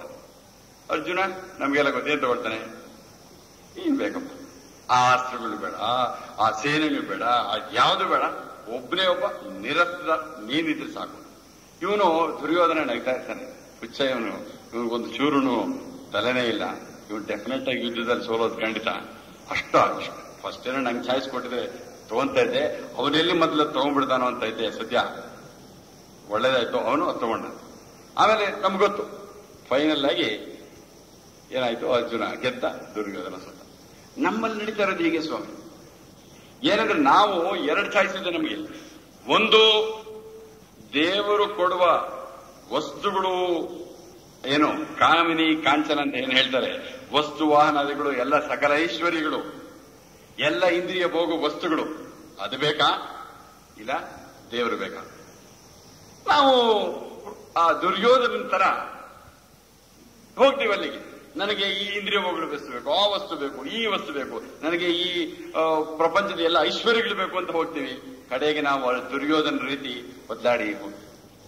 ಆದ್ರಿಂದ ನಮ್ಮ ಪ್ರಾರ್ಥನೆ, ನಮ್ಮ ಬ್ರಹ್ಮಾಜಿಯವರು ಫುಲ್ಲು ಮುಕುಂದ ಮಾಲನೆ ಹೇಳಿದ್ದೆ ಮೊದಲಿಂದ ಕೊಡೋರ್ಗು ಅದೇ ಹಾಗೆ. ನಮ್ಮ ಪ್ರಾರ್ಥನೆ ಹೇಗಿರ್ಬೇಕಂತಂದ್ರೆ, ನನಗೆ ನೀನು ಕೊಡುವ ವಸ್ತುಗಳು ಬೇಡ, ನಾಸ್ತಾಧರ್ಮೆ ನವಸುನಜೆ ನೈವ ಕಾಮೋಪಭೋಗಿ, ನನಗೆ ನೀನು ಕೊಡೋದು ಏನೂ ಬೇಕಿಲ್ಲ, ನನಗೆ ಬೇಕಾದ್ದು ನೀನು. ಯಾಕಂತಂದ್ರೆ ಈ ವಸ್ತುಗಳನ್ನ ತಗೊಳ್ಳೋದ್ರಿಂದ ನನಗೆ ಆನಂದ ಸಿಗತ್ತೆ ಅನ್ಕೊಂಡಿದ್ದೀನಿ, ಬಟ್ ಸರಿಯಾಗಿ ನೋಡಿದ್ರೆ ಸಿಗೋದಿಲ್ಲ. ಇದು ಸಮಥಿಂಗ್ ಲೈಕ್ ಈ ಹೈಯರ್ ಡಿಸೈರ್ ಅಂತ. ಯಾಕಂತಂದ್ರೆ ನಾವು ಕೇಳಿದ್ರೆ ಸರಿಯಾಗಿ